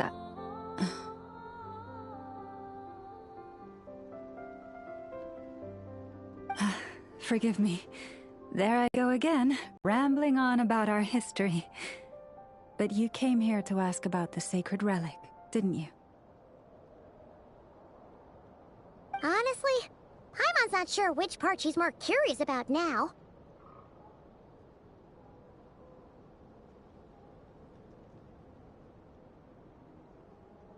Since ancient times, the Frost Moon Scions have had in our possession a special fragment of the ancient moon's remnants.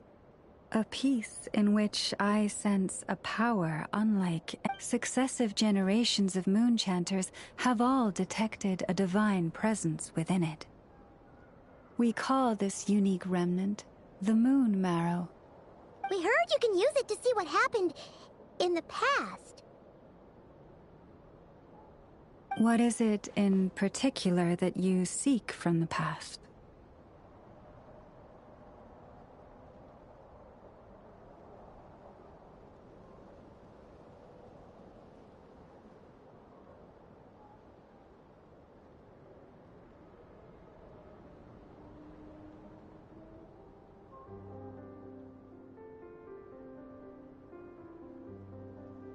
Well, basically, to cut a long story short, the traveler here is actually from outside of Tibet. Oh.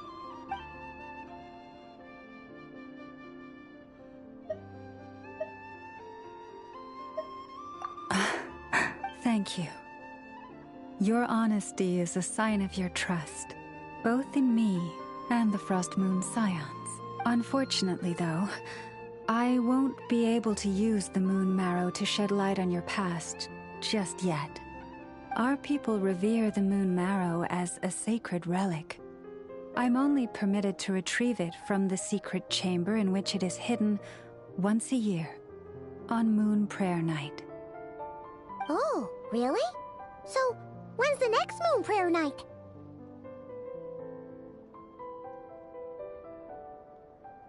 Judging from the tides this evening, a little less than 2 months.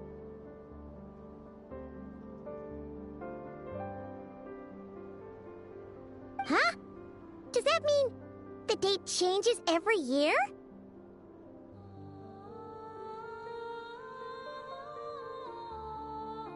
The ceremony is held on the night when the moon is closest to Tevat. This is also when Nodkrai's Kuvaki reaches its peak. Only then can the seal on the secret chamber be lifted.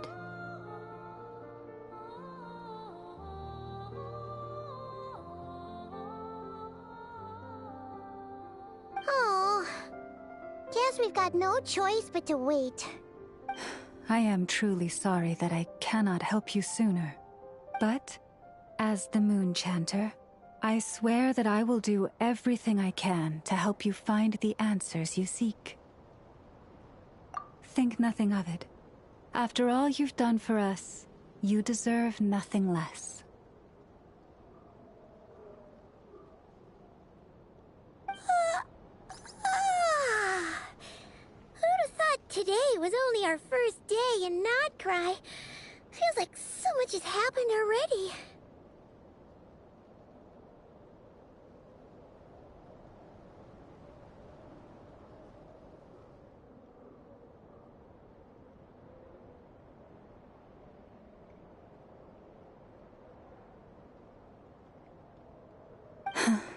If I may be so bold, what does family mean to you?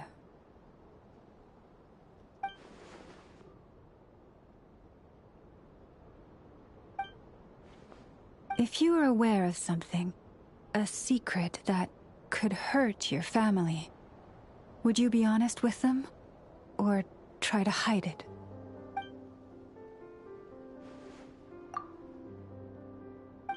Oh, I'm so sorry. That was a strange question.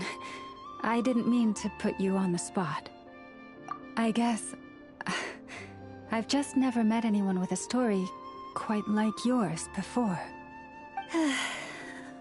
It's getting late, and you two must be rather tired too. Would you like to stay the night here on Hisi Island? I can have someone prepare some lodgings. Oh, that's all right. We've already got a room back at the flagship as it happens. Speaking of which, if you ever need us, feel free to come knocking. Do you need me to show you the way back? No worries. It's quite a way, and you should get some rest too, Lauma. We'll make sure to be careful. Understood. Then I won't keep you. May your first night in Nodcry pass in stillness and peace. So, what you thinking? Sure was an eventful day, huh? The good news is, we're not at a dead end in the search for your spaceship yet. We can always learn more about this place while we wait. The usual drill, huh? Paimon's really getting sleepy now. If she gets too tired to fly back, you carry her, okay?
what are you doing here?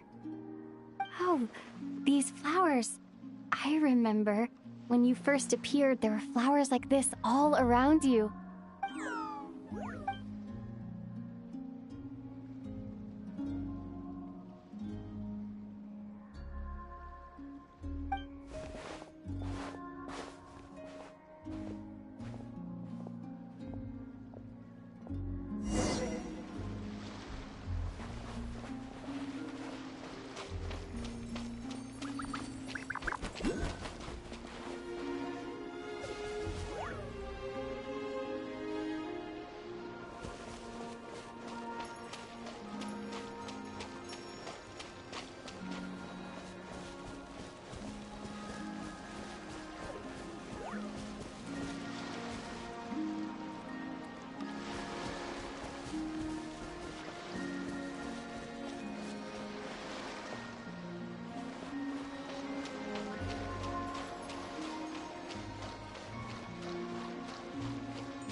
Who goes there?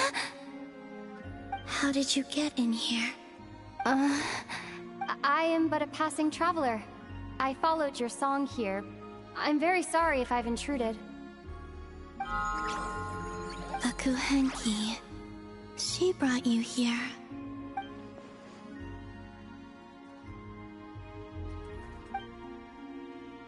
May I ask, are you the one they call Kutar? And the Harbinger that the Fatui referred to as the Damselette? The Fatui? Are you here at their behest?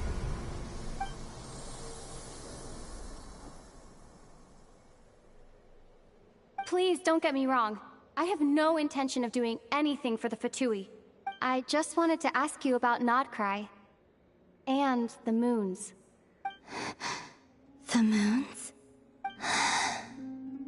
Do not believe in what you can see.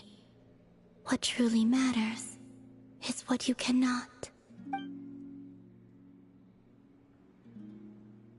What do you mean?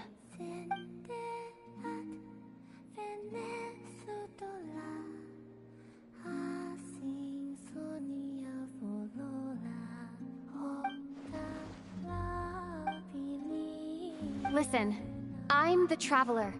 I'm on a journey through the nations of Teyvat. Hello.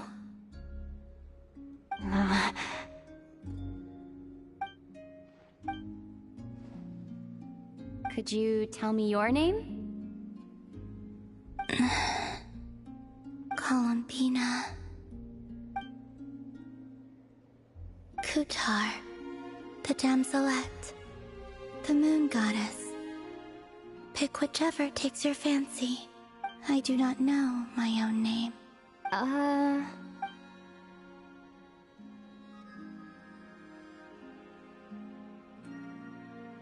Then...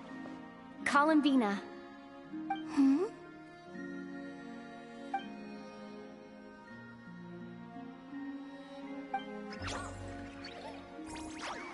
This Kuhenki, this Luanatar, did you bring her into being? Come here, little one.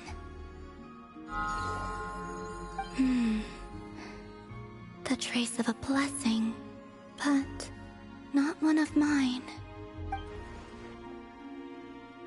People always assume I can do many things. Assume I have done many things. But I haven't. All I ever wanted was to.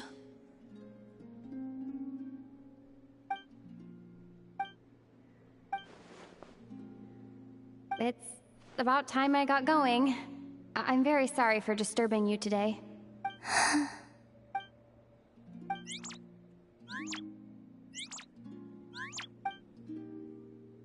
Columbina, that Kuhenki... Oh, you're leaving?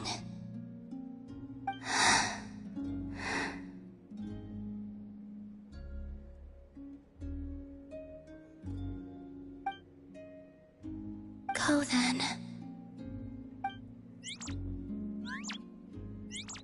Goodbye. Take care. The moon can be treacherous.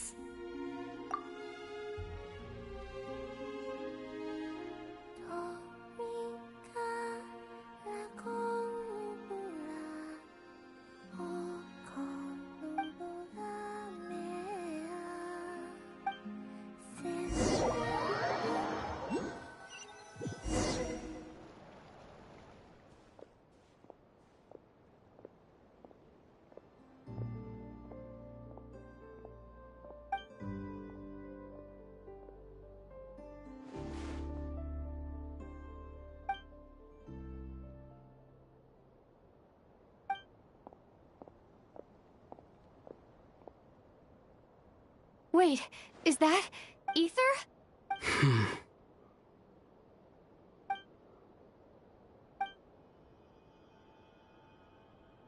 Ether!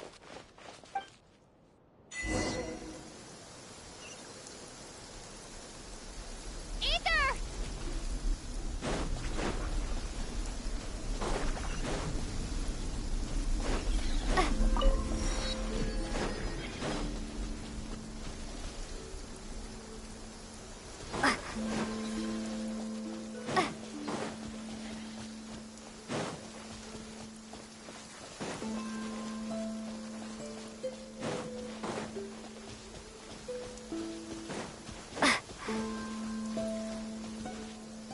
Ether. Lumine, it's you. Why are you here on Hisi Island? If I told you I was here in search of the Frost Moon Scion's sacred relic, what would you think?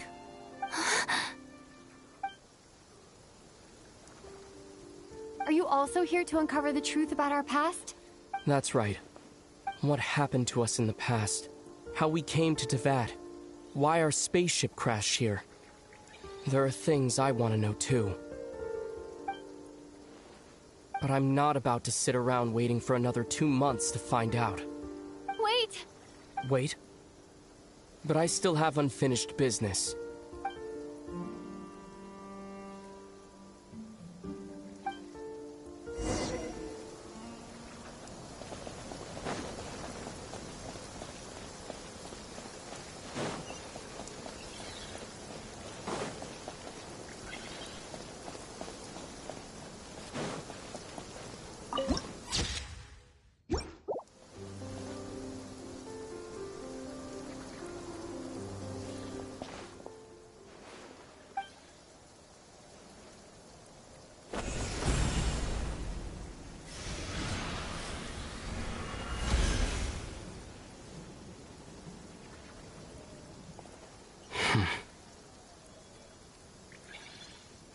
Hold on a second.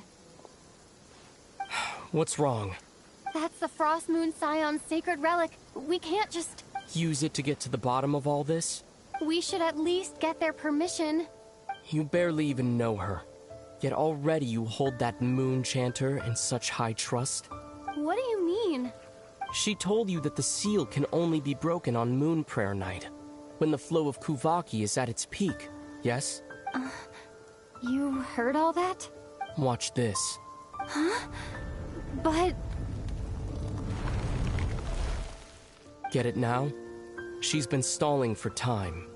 As long as the statue's base is imbued with sufficient power, the secret chamber can be opened at any time.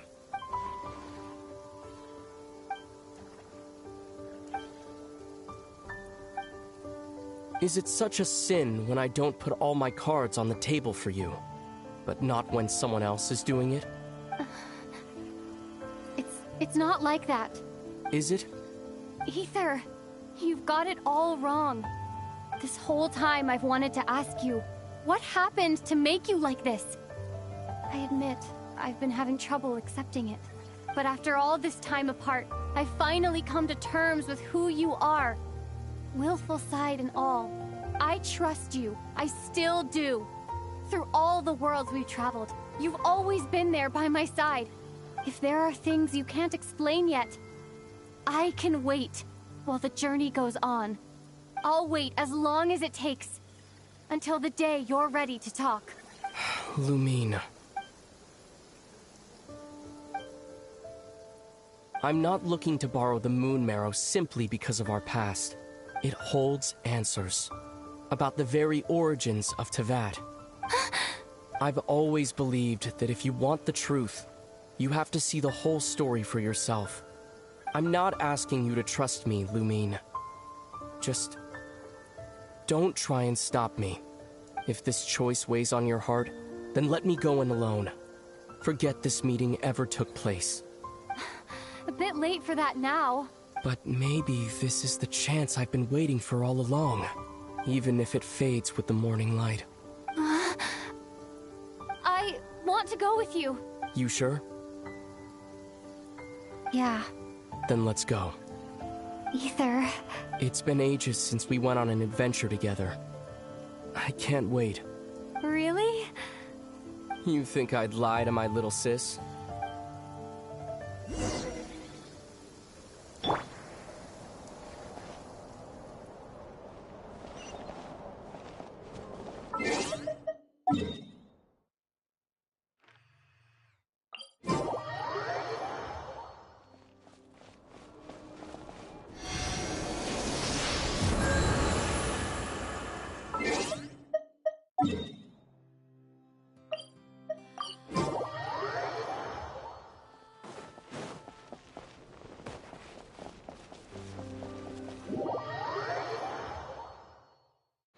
From what I understand, the path ahead is likely to be full of trials and challenges.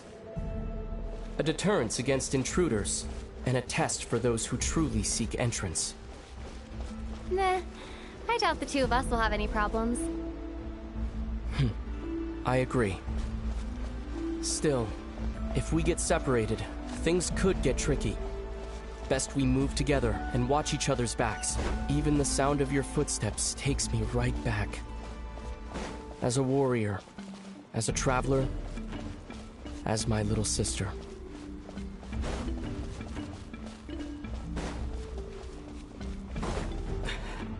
Looks like this is the first trial.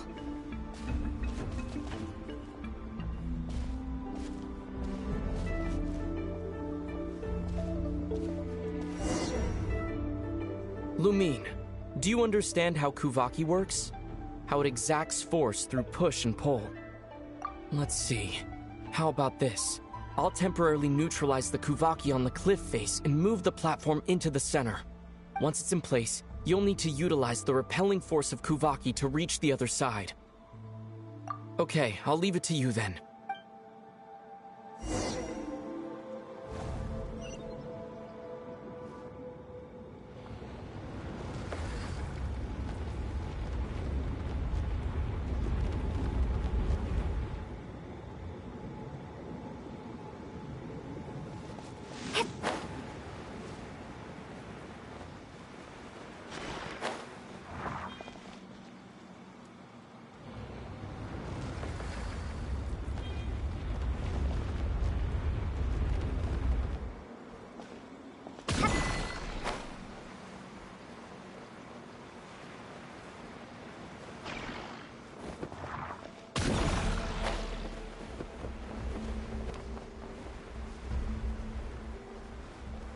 This should help Ether get across.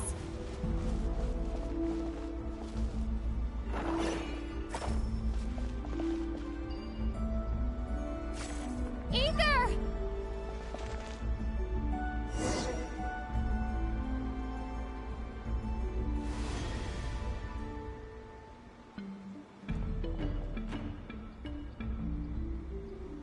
We make a pretty great team, huh?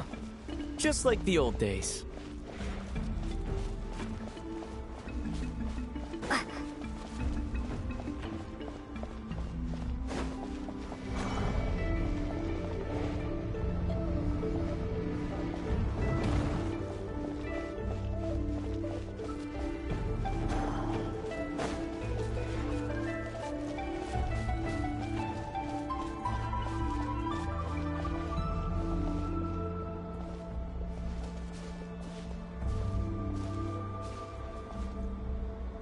A wide open space. Must be in for a fight.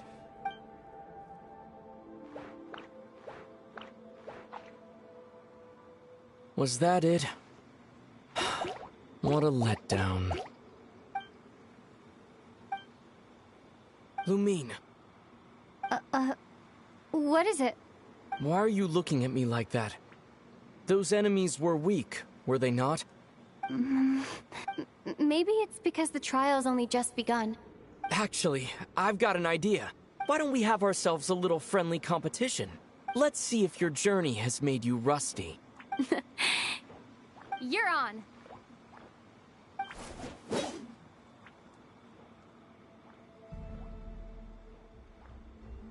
I won't lose to you, Ether.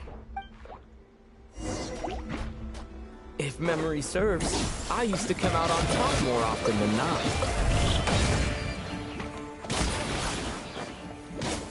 You sure you're alright?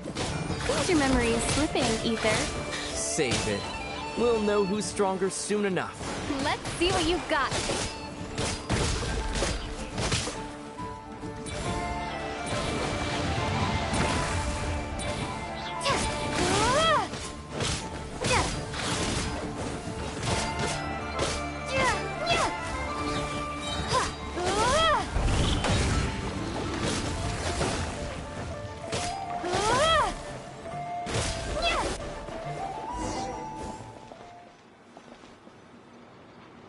Been slacking off on your combat training? Or has no one been around to keep you in shape? No, I just wanted to let you win. Been too busy practicing your excuses instead, huh?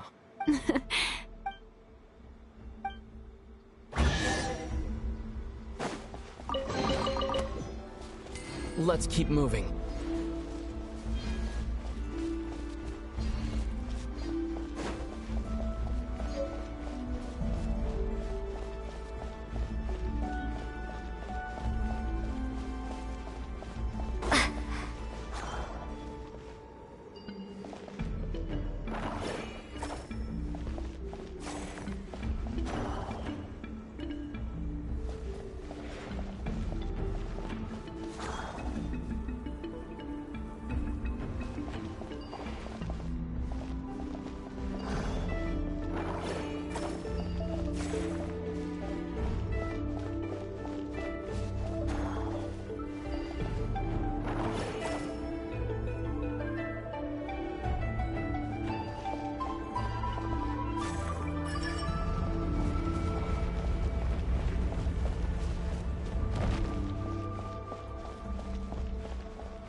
What is this place? No sign of any monsters.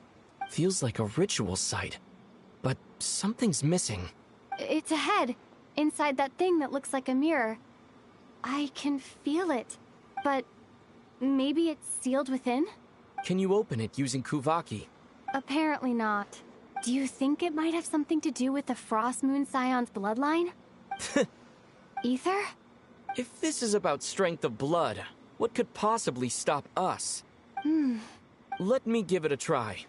Why don't you check around for other clues? Sure.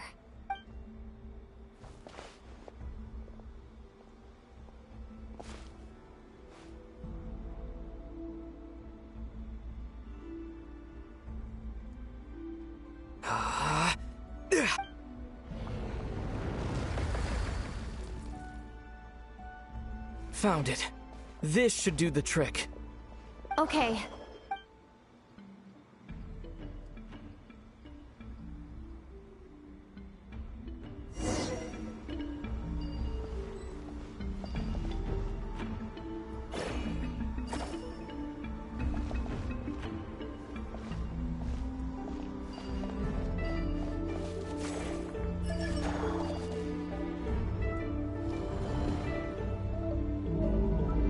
Yep, that got a reaction. That's one down.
Nicely done.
You've got this. One more to go.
Good work, Lumine.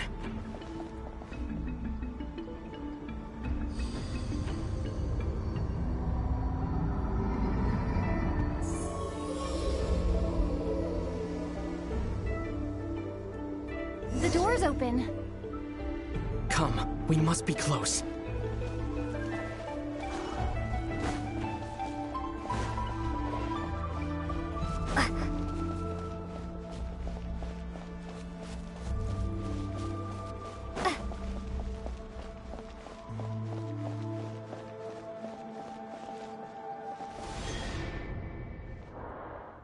Stay on your toes now. Have you considered that I might be the more experienced between us? Is that so?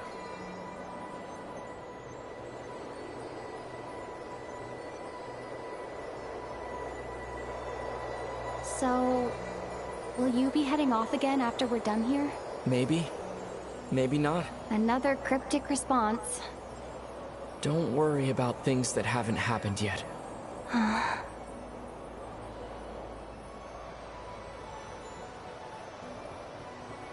At the end of all this, what do you think we'll find?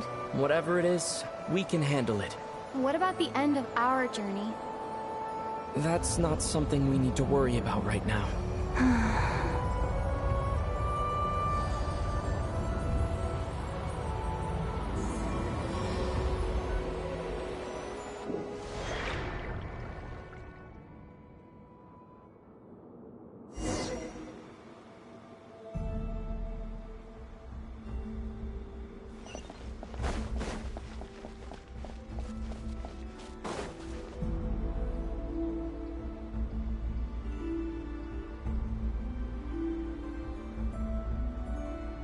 Looks like the final trial is just up ahead.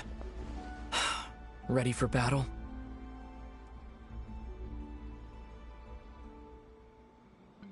When have I ever not been?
What's wrong?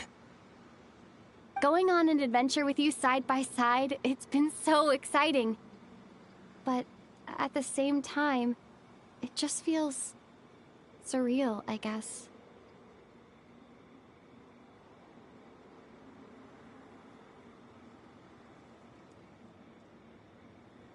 Maybe because it's been so long. You know, this is only the second time we fought together since the day we both woke up in Teyvat. Maybe that's it.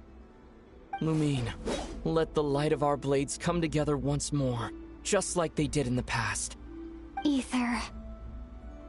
This is a night of miracles, an adventure that belongs to us. Let's not weigh it down with worries and regrets. This is our adventure.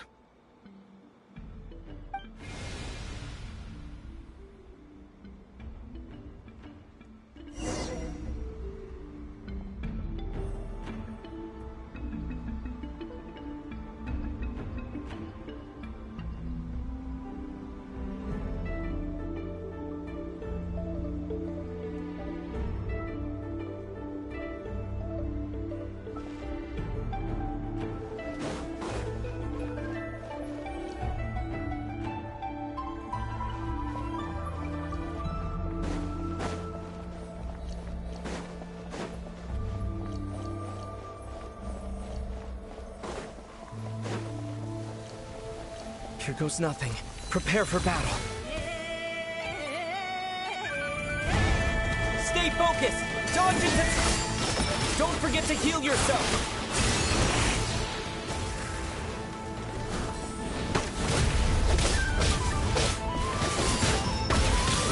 No, this is bad.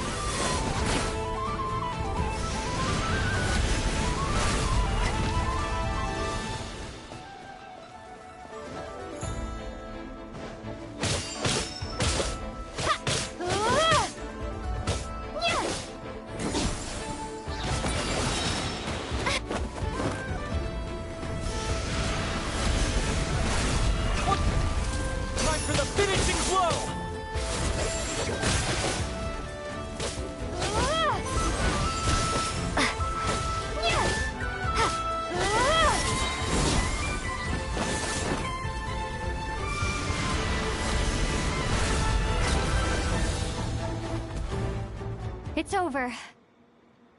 Nicely done. Flawless execution.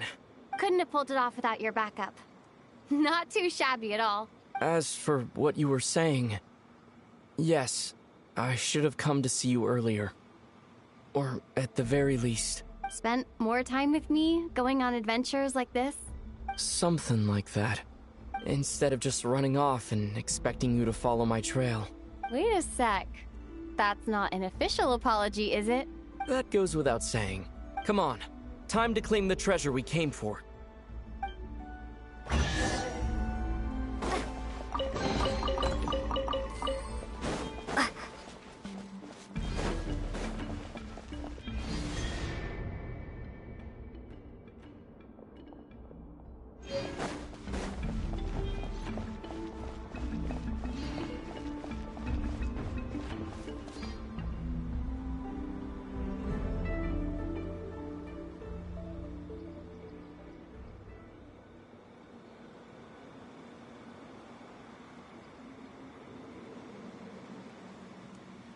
So this is the Moon Marrow, the treasure we've been after.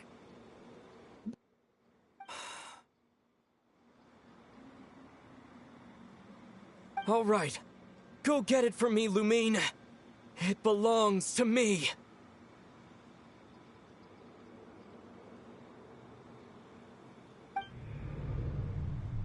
What's wrong, Lumine? After everything we've just been through, you still don't trust me? Don't you want to know the truth too? Just like I do?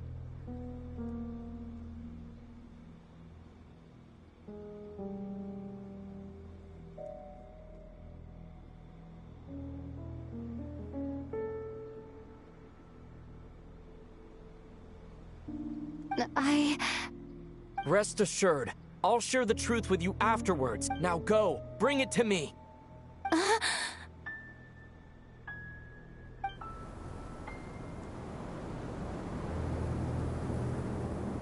What's going on? Where did this fog come from?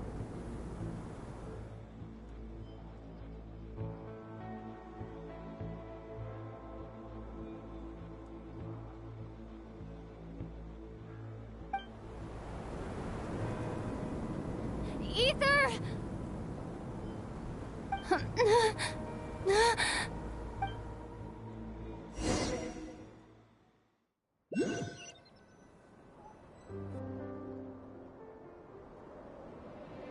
Ether!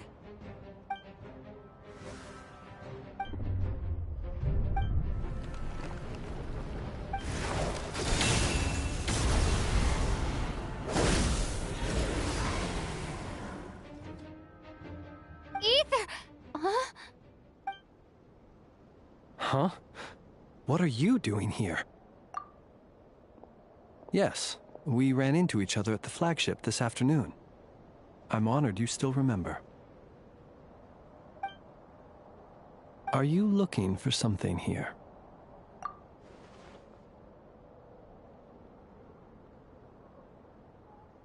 And you just happened to end up surrounded by the Wild Hunt.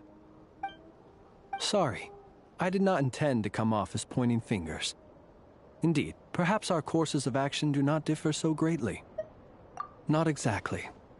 We Lightkeepers are accustomed to patrolling at night. A long-held tradition, you understand. I was just passing by when I noticed that the Wild Hunt had struck. So I simply did what I am duty-bound to do.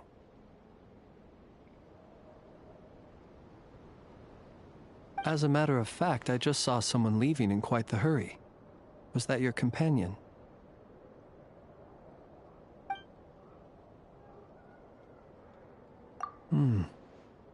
Perhaps I should take my leave now. After all, my patrol isn't over yet.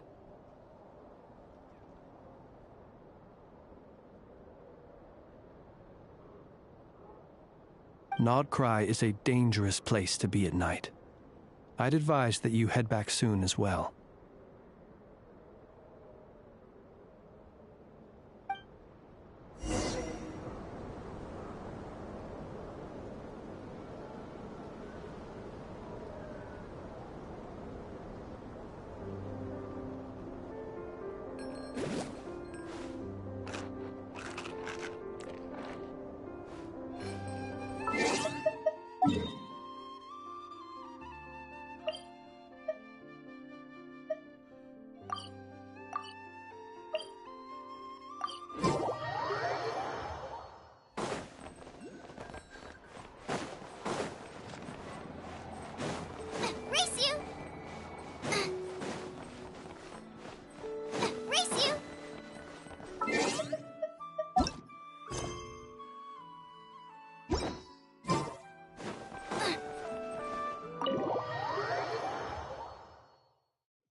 Woke up and saw you were gone, so she made you a cup of berry juice to help you sleep. Her own secret recipe. When you get back, drink it up and go get yourself some rest.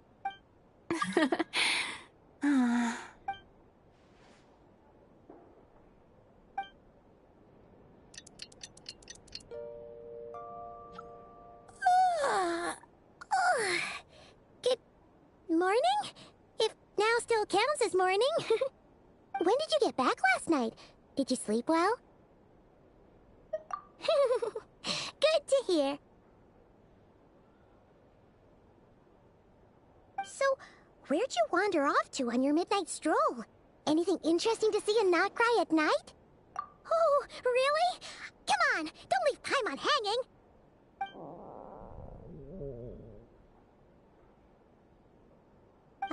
All right. Guess we'll have to feed your stomach before we feed Paimon's curiosity. Let's go grab something to eat while we talk.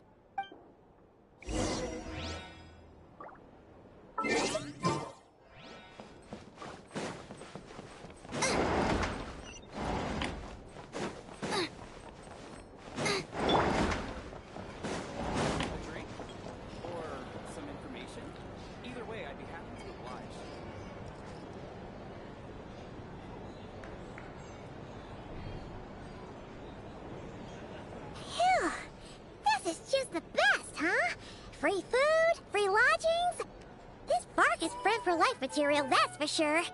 Hey, did you hear what happened? Hear about what? You know, all that commotion over at the Frost Moon Scions. Crazy, huh? Huh? What happened? See what I mean? Completely oblivious to what's going on around you. The sacred relic of theirs. It's been stolen. Hey, slow down. Paimon knows you're hungry, but you don't have to worry about her stealing your food. At least, not today. What? Was it those Fatui? No idea, but the news has already spread right through Nasha Town.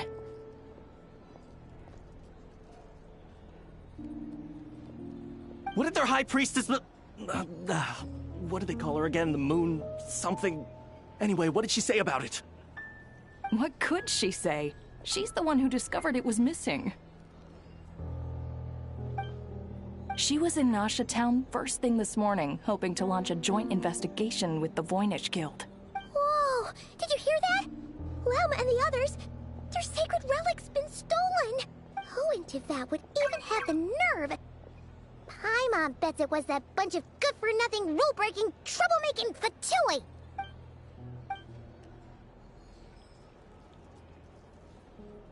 Huh? What's wrong? You feeling okay? A joint investigation? Good luck getting any takers. Unless there's some reward or business opportunity to sweeten the deal. Same thoughts here. So just a few minutes back, she switched gears and headed over to the one place that might actually be able to solve this. The Curatorium of Secrets.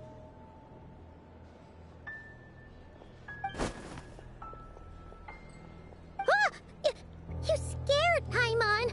What is it? Huh? Okay, just... Hey! Paimon's not a baby, you know! Quit pulling her arm!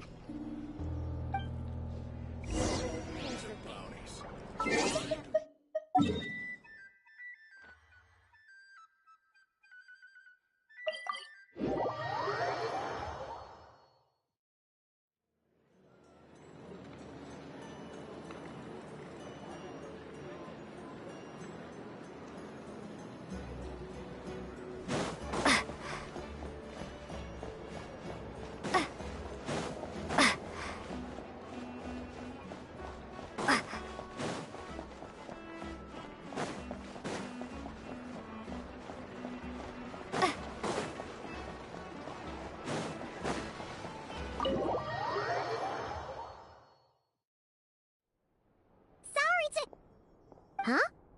There's no one here. But didn't they just say Lauma came this way a few minutes ago?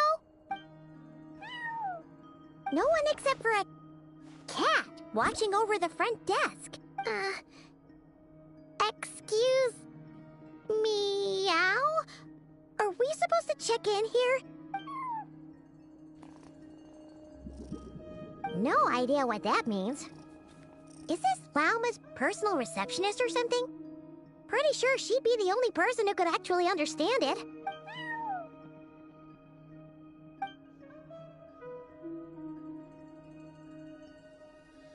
Huh? It's heading into that room! But why not? Like I told you already, that's just... Another client.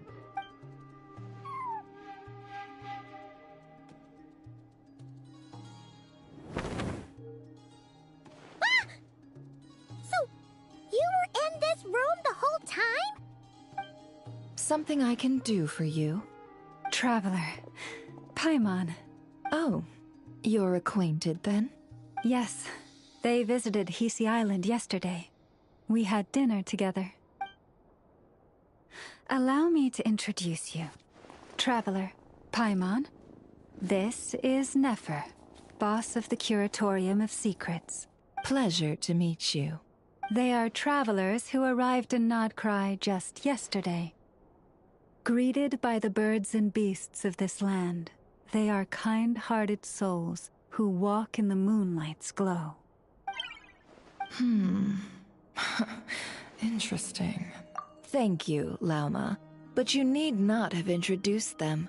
They are great heroes, renowned throughout the nations beyond our borders. Oh, really? Do not forget, I deal in information. Just because most people in KRAI pay scant attention to foreign affairs, that does not mean the same goes for the Curatorium of Secrets. They're the heroes everyone was talking about before. The ones who saved Natlan during the Abyss crisis. I see. We Frostmoon Scions seldom leave our domain, so I had not heard of your heroic deeds. Please, forgive my ignorance. It's no big deal. We were hoping to keep a low profile anyway.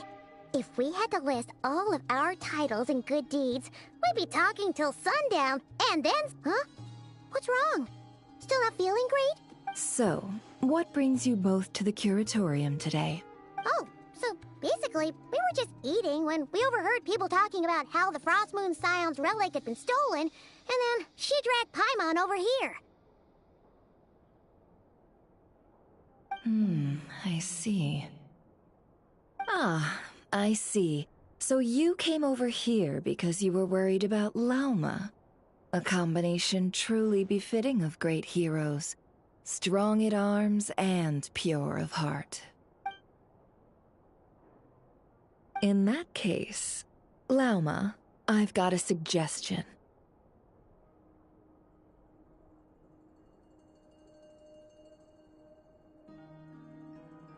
Why not ask these battle-hardened heroes to take the commission for you? Honestly, it's a little beyond the means of such a modest establishment as ours. Your modest establishment? Unable to handle a commission? You just don't want to take it, do you? You're right. I do not. What kind of commission is this? Surely it's not... to recover your stolen relic? Yes, that is it. Recovering the relic is both my duty as a moon chanter and a step toward fulfilling the promise I made the Traveler, to help uncover the truth of the past. But Nefer has already declined our commission multiple times, and yet, just as it always has, the moon will continue to illuminate the sky above the Curatorium. Come night or day, may the moon goddess keep you. Enough of that.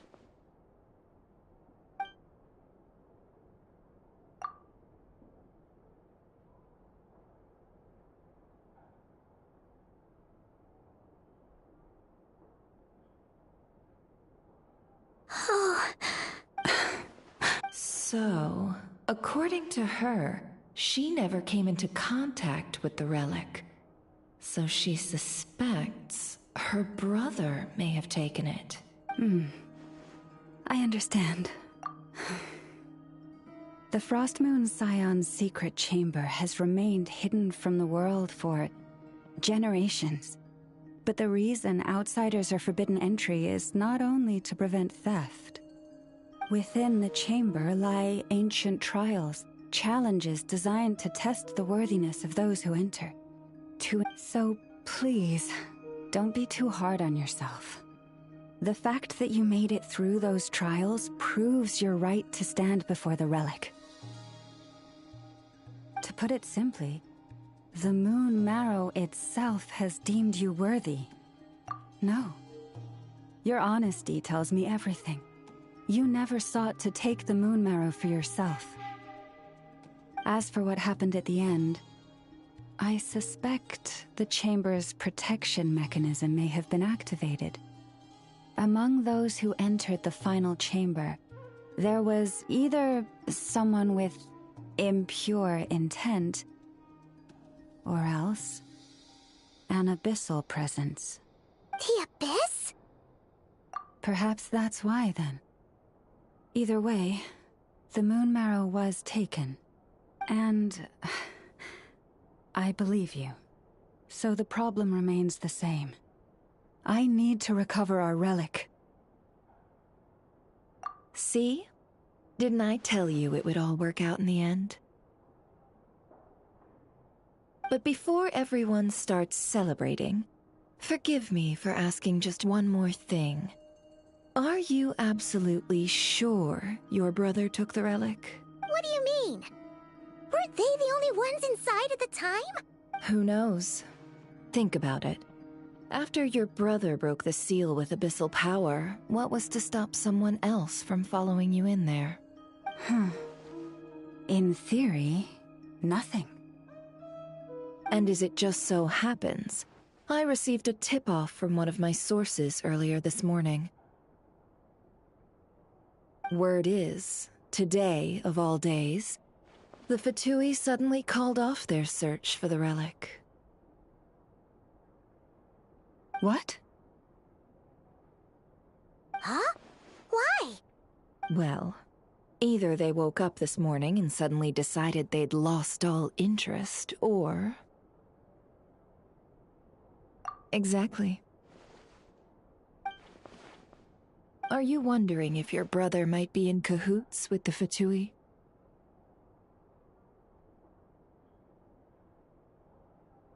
Which is why I asked, are you absolutely sure your brother took the relic?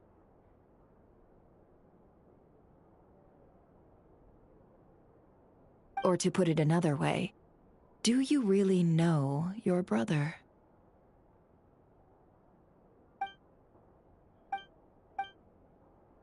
In other words, it's highly likely that the Fatui already have the moon marrow.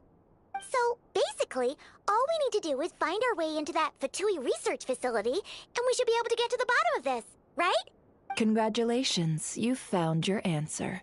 Looks like the curatorium won't need to lift a finger this time. Well, Lauma, there we are.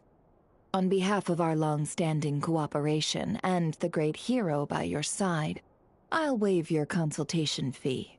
But just this once. You're really not planning on helping us?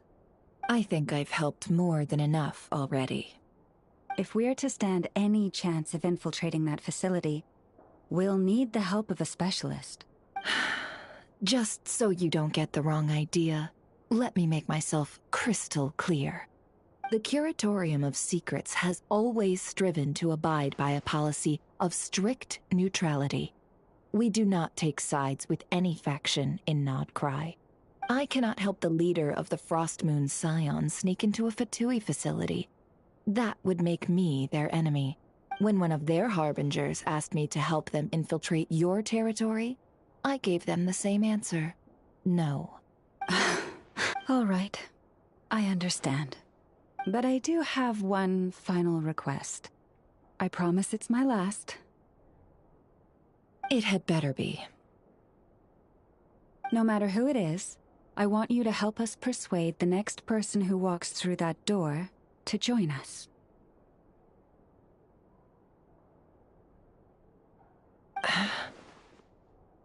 What is she up to?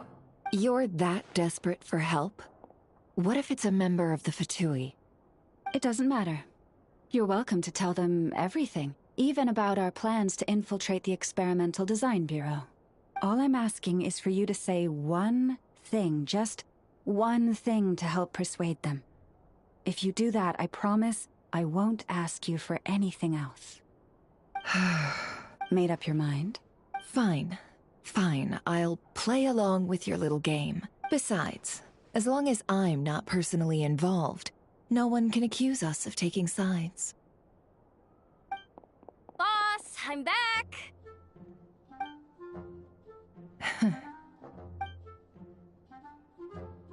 You won't believe the luck I've been having today. Remember you sent me to find that runaway cat, yeah? And you said I'd only be back after dark? Well, guess what? Right after I left the house, this big ibis flew over and the missing cat was right in its claws. And once it got close, it loosened its grip and... Boss, you're meeting clients. I'm so sorry. I'll get out of your way. Yehoda, dear, come here. Huh? Me? Is something the matter? Oh, hi there. My dear Yehoda, I have a request. Yikes! Why does the boss sound so scary? Did I do something wrong? Would you be so kind as to accompany these 3 delightful clients of ours and help them infiltrate the Fatui's Kuvaki Experimental Design Bureau? What is going on here? Boss usually just says things like, hey, go do this, or you, go take care of that. Why is she being so scarily polite? And wait a sec, the Fatui's research facility? That's basically a death sentence. Made your mind up yet, my dear? What is up with Boss today? Am I supposed to say yes to this? Or maybe it's because the mission's too risky, so she's actually looking out for me? Why is everyone looking at me like that? Is this some kind of test? I can't let the boss down. Can I? Have you made up your mind?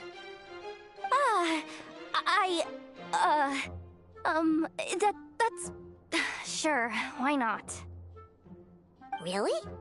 You really don't mind helping us? Huh? Oh, yes. I mean, no.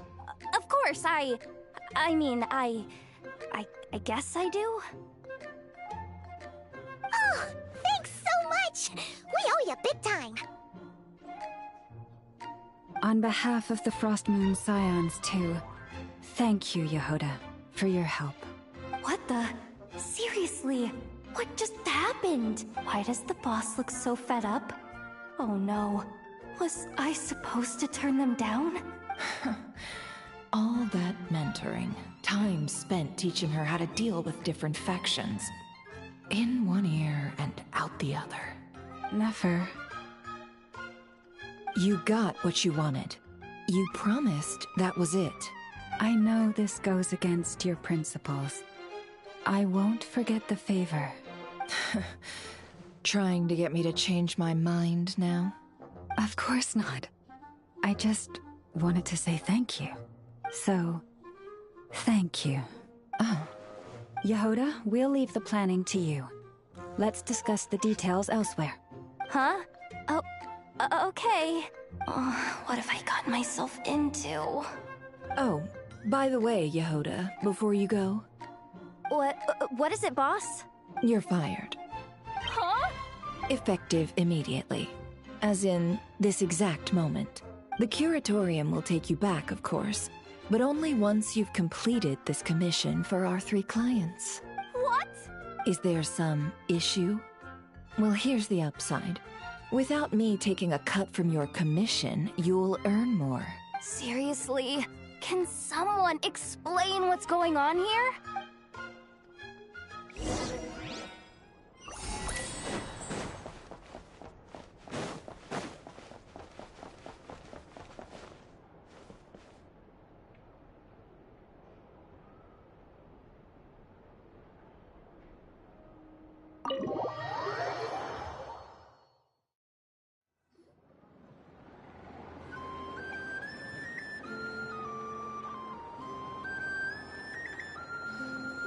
Are we sure Yehoda's alright? She looked totally crushed just now. She'll be fine. She's just in shock. But one thing's for sure. The curatorium's professional standards are beyond question. The fact that she only requested 1 day to prepare says it all. As an apology, I'll ask my animal friends to help her out more often in the future. Also, thank you for being honest with me. It means a lot. Was it really, though? As far as I see it, trusting your family is never wrong. In this case, let's call it a misjudgment. But the truth is, we all make mistakes every now and then. What matters is how we deal with the consequences. So, In return for your sincerity, there's something I'd like to share with the two of you as well. Oh? What is it? Perhaps it is something best said under the moon's gentle light. Would the two of you meet me on Hisi Island tonight? Oh, it does sound important. You're right. There's too many people here. Somewhere quieter makes a lot more sense. Thank you both for understanding. Then let us meet beneath the moonlight.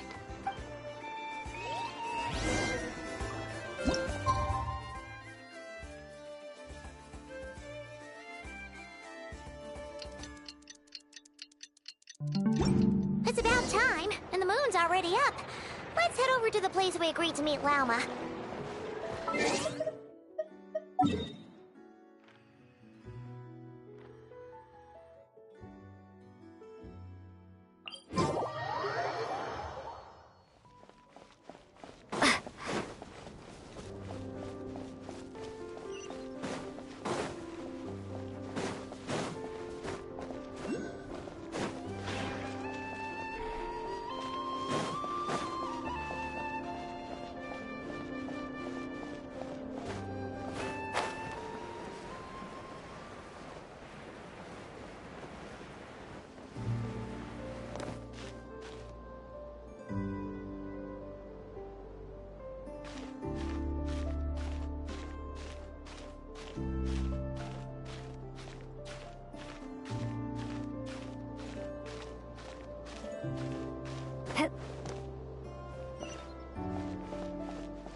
Praying?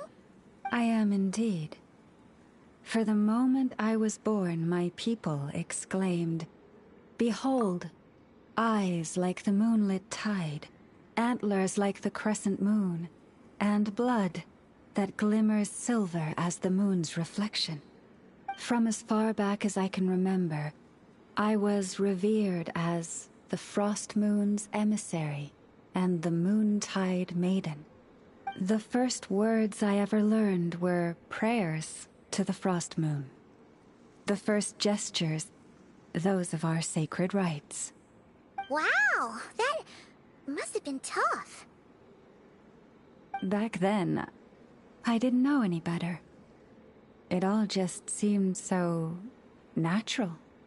The Frost Moon Scion's bloodline has long since begun to run thin. Nowadays, even those of us with antlers are few and far between, let alone those attuned to the power of Kuvaki. But I...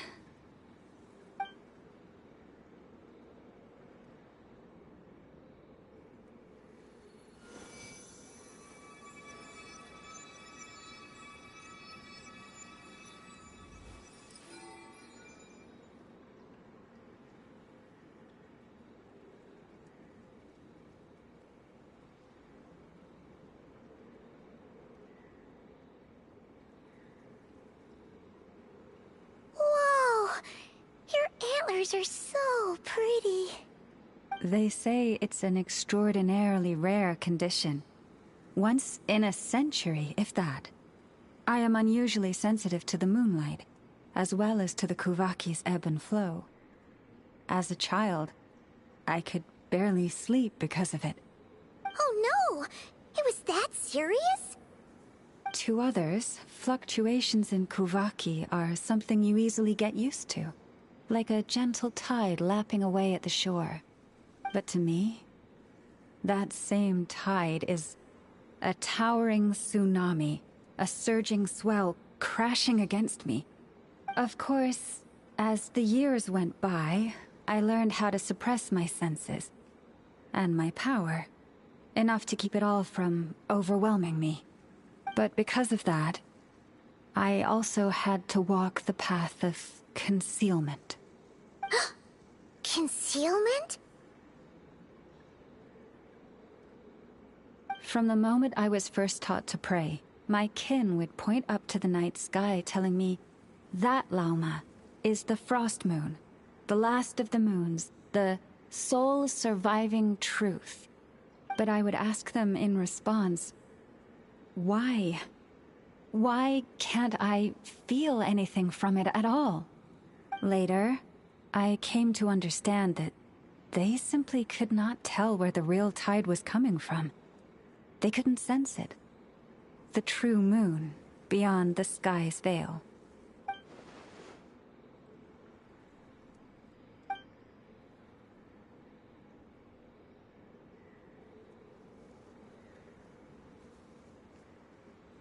The moon is false. I reached that conclusion long ago. But there was no one I could tell. Not a single soul. At least, not until now. Am I the one who's wrong? Is it the moon that is false, or my own senses? I asked myself such questions time and time again.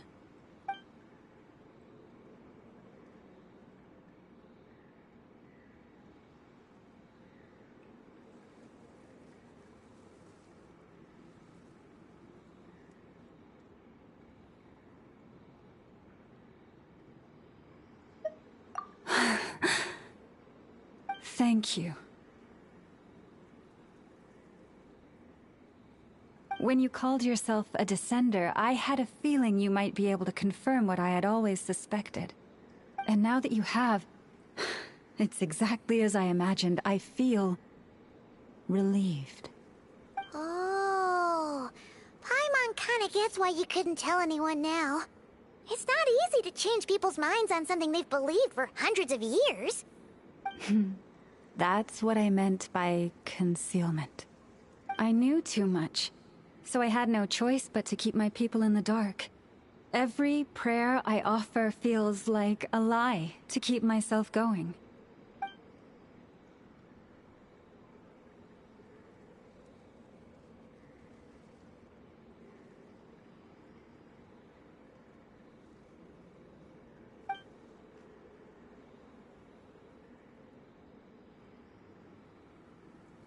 You've already met our Kutar, haven't you? Huh? When was that? And, more importantly, when were you planning on telling Paimon? Ah, no wonder. What did you think of her? What exactly do you mean by up in the clouds? I understand what you mean. She is quite indifferent to the world outside herself. But I find it hard to hold that against her. Yes, it was shortly after the fall of the ancient moon's remnants. I asked her what the Frost Moon Scions meant to her, and why she left in the first place. Yeah? So, why did she? Perhaps it's better if you ask her yourselves. Things tend to get lost in translation when you speak on someone's behalf. What I can say for certain is this. Even when I had no one to confide in, I still had a family. I still had the Frost Moon Scions. But that girl, born beneath the moonlight, perhaps she's never felt she had either. The truth is, though, she might have had it all, if only the Frost Moon Scions hadn't let her down.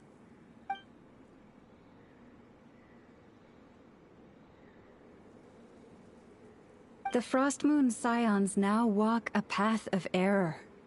They offer their prayers to a false moon, and to a goddess who can no longer answer them. I want to change all that. But with the Fatui closing in on us day by day, the Frostmoon Scions must stand united, now more than ever. I just need to wait for the right moment. Lady Lauma! Lady Lauma! Cappy? Has Karina's condition deteriorated again? Traveler, Paimon, we'll have to continue this conversation later. We'll come too!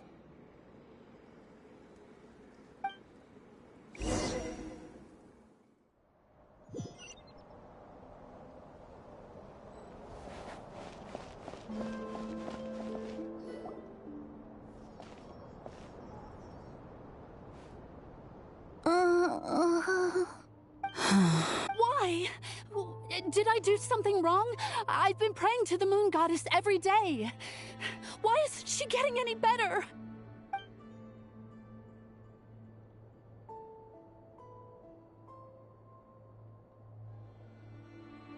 Cappy, I need you to wait outside. I'm about to start her treatment.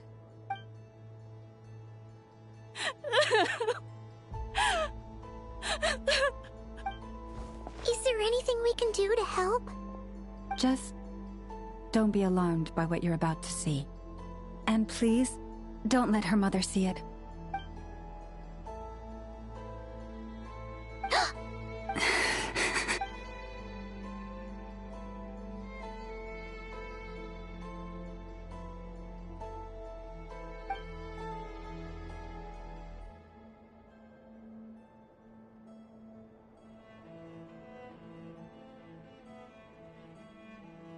Shh. Please. Help me keep this a secret. She looks much better now. But, Lauma, was that? A medicine prescribed by a local doctor. For ordinary people, my blood has the power to counteract any adverse reactions to Kuvaki. So, now you know another of my little secrets. I had hoped to guide the Scions out of error before Karina's illness reached this stage, but clearly, I was too late. My life is as hidden from sight as the far side of the moon. Yet people only look to the bright side for guidance. If the day ever came when the two sides were reversed, could they truly accept it?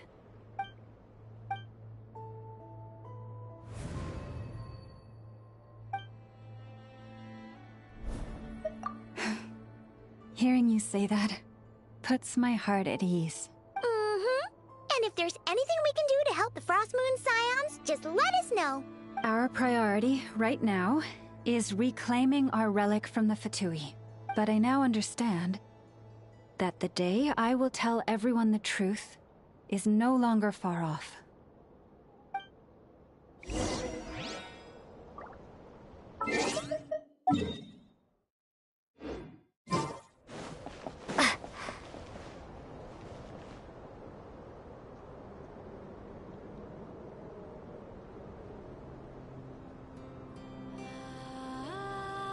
Prices like these are just outrageous.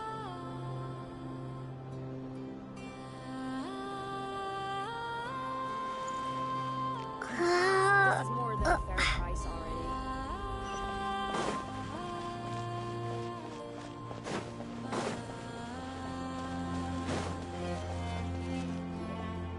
Wow!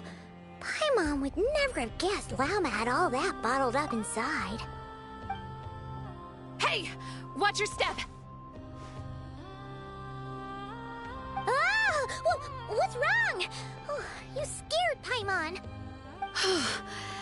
You scared me there too. Almost stepped right into one of my traps. A trap? Why would you leave a trap somewhere like this? Well, it's not like this is a main path. And besides, we Frostmoon Scions would recognize it instantly. Alright. You don't seem like you're with the Fatui, so I guess there's no harm telling you. Lauma asked me to set up these traps to keep the Fatui at bay. Oh! Come to think of it, their 3-day ultimatum is almost up now. Yes. Hopefully they'll back off when they realize we won't go down without a fight. Oh, you've done a lot for the Frost Moon Scions too, just like Lauma.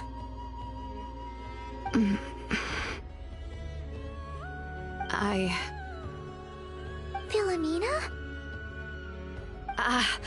It's nothing. I was just wondering if any of this is really worth it. What do you mean? Our people. So many are stubborn, stuck in their ways, clinging to a truth they refuse to even question. Do they really deserve everything Lauma's doing for them? Afraid. Huh. I suppose. Maybe you're right. No. I shouldn't be saying this. Just forget it, okay? Bye. Huh? Why did I say all that? Or really, why am I still doing any of this? Either way, this will be my final night with the Frost Moon Scions. Wow, she sure took off fast. So, are we heading back to the flagship for a break, or what? Wait, you're not thinking of visiting that damsel light up in Cloud Cuckoo Land, are you? Huh. Given who she is, pushing her won't get us anywhere.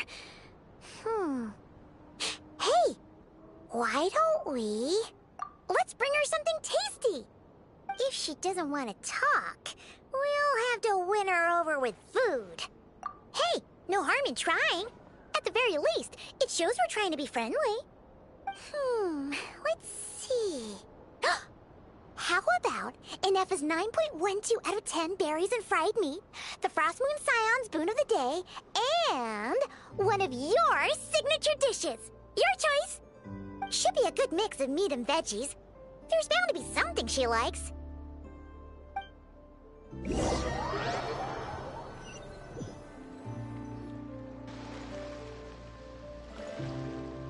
Alright, food's packed and ready.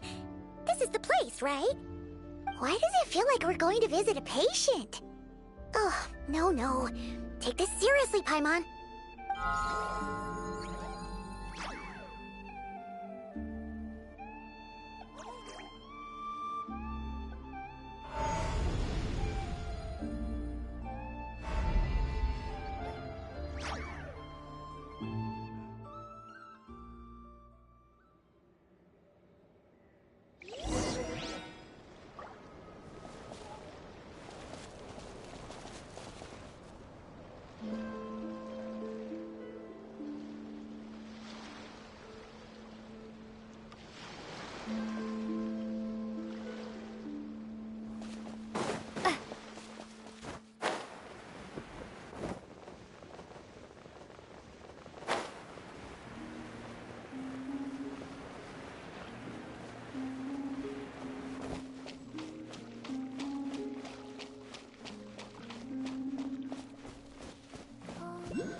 Remind me, who are you again?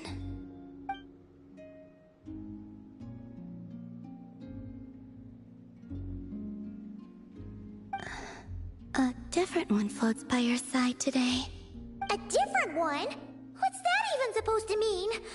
Oh, there goes Paimon's perfect conversation starter. Hi there! Paimon is Paimon, and this is the Traveler.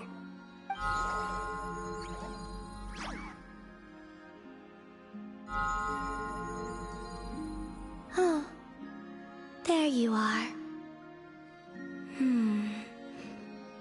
Between the two, I suppose you're cuter. Wait, what do you mean Paimon's less cute than that floaty thing? Columbina. What is it?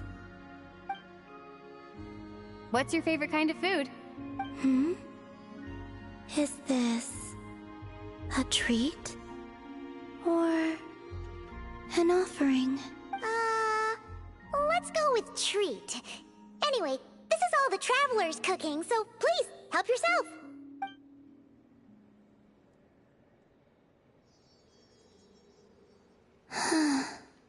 Oh, that wasn't exactly a yes, but she didn't turn it down either.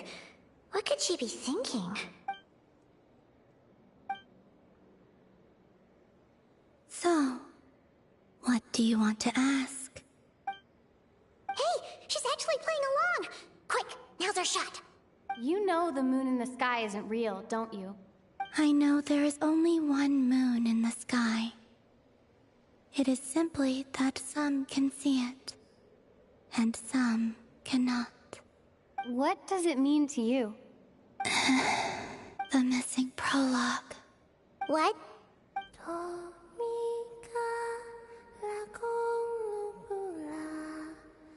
Huh? What does that mean?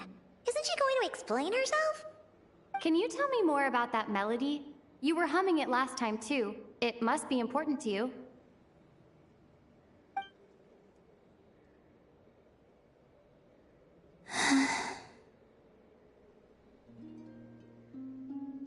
It is all I remember from the moment of my birth. A melody. A few lines of lyrics. Like a lullaby from a foggy dream. Oh, so who was singing it? I do not know. I have nothing else. Just that song. Huh? And the Frost Moon Scions who found me. They had nothing either, but hope. Before I even knew what was happening, they were already calling me their goddess. And I had no reason to decline. Like two lost infants unknowingly exchanged, I adopted their faith. And in return, they adopted me. But my adoption drops you into the story halfway through. What came before was scribbled onto the wrong pages, never even bound into the book. That sense of something missing only served to nurture their greed and doubt. And thus, I came to realize that this place was never truly my home. Greed and doubt? O Moon Goddess, forge weapons for us, drive out our enemies, and expand our lands. O Moon Goddess, heal our wounds, ease our suffering, grant us strength. They asked for everything, and I obliged. Until the day came when no answer could be given. If mortals can turn to the gods when they are powerless, then who do the gods turn to when they have nothing left to give? You've got Paimon there. In those days, the Frost Moon Scions cared more for faith than for truth.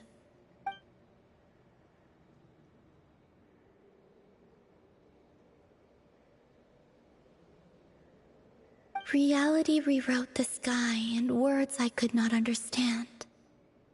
I did not want to read a tampered version, so I simply stopped looking. The real beginning of my story lies up there, on the moon, forever beyond my reach. Like a message carved for blind hands, sealed away where no fingers can find it. Huh. So that's how it is.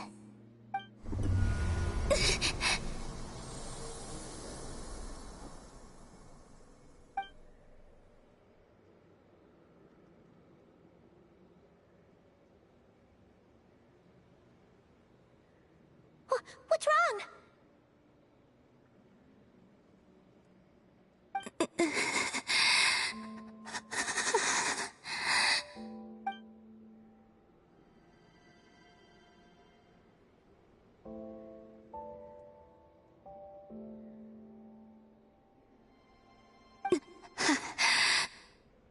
You should go. What, now? But you really don't look well. Did something just happen? Is there anything we can do to help? No. Aside from answers, I have nothing else to give you in return. This is the price of running away from home a second time. Running away from home?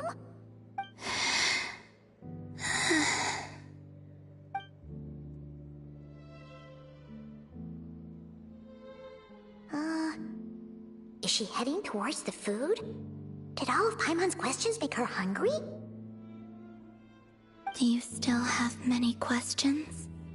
I know I should offer more in return for your kindness, but I'm feeling a little worn out. Oh, we're so sorry about that. The Tsaritsa was right. Freedom always comes with a price. She said I could treat the Fatui as a second family, a second home. But in the end, they were no different. All they wanted in truth was my power as the moon goddess. I'd rather not dwell on such unhappy memories.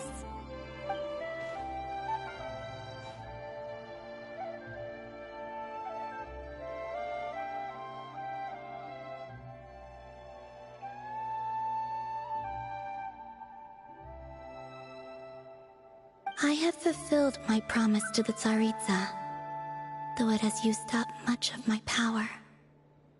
So you see, this has nothing to do with betrayal. So, you're just staying here for now, resting and recovering your strength? Yes. What about these flowers? They have grown in Nodcry for many generations. They're highly sensitive to the ebb and flow of Kuvaki.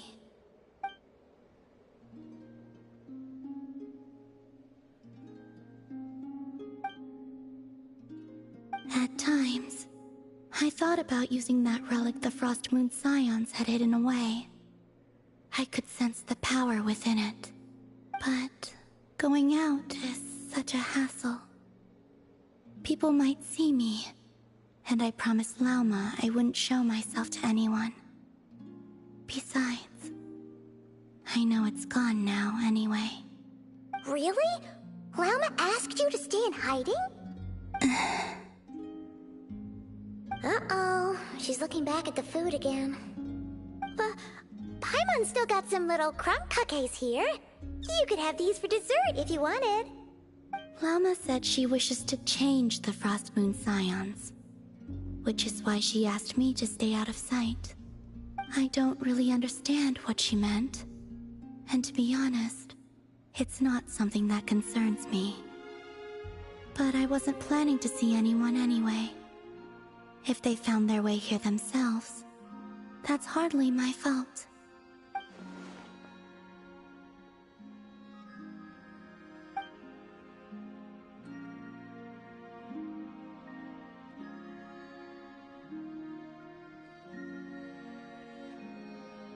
Lauma, the Maiden of the Grove.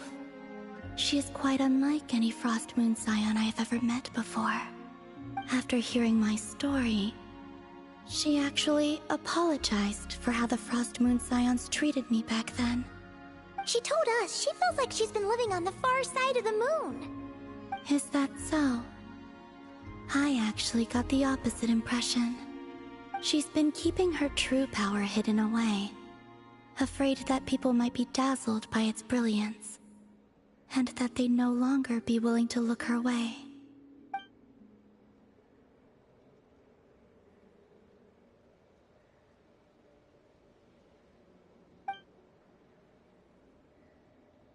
So, what do you wish for now?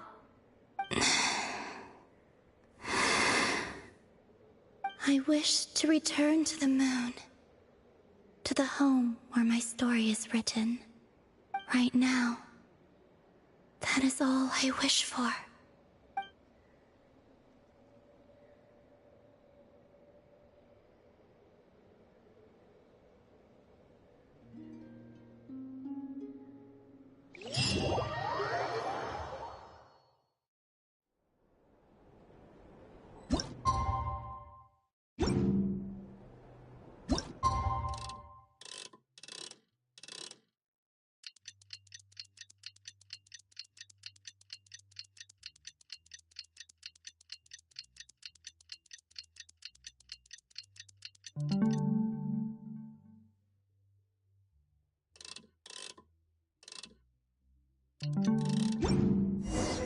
Tonight's the night we infiltrate the Fatui's Experimental Design Bureau. Come on, we better go meet up with the others.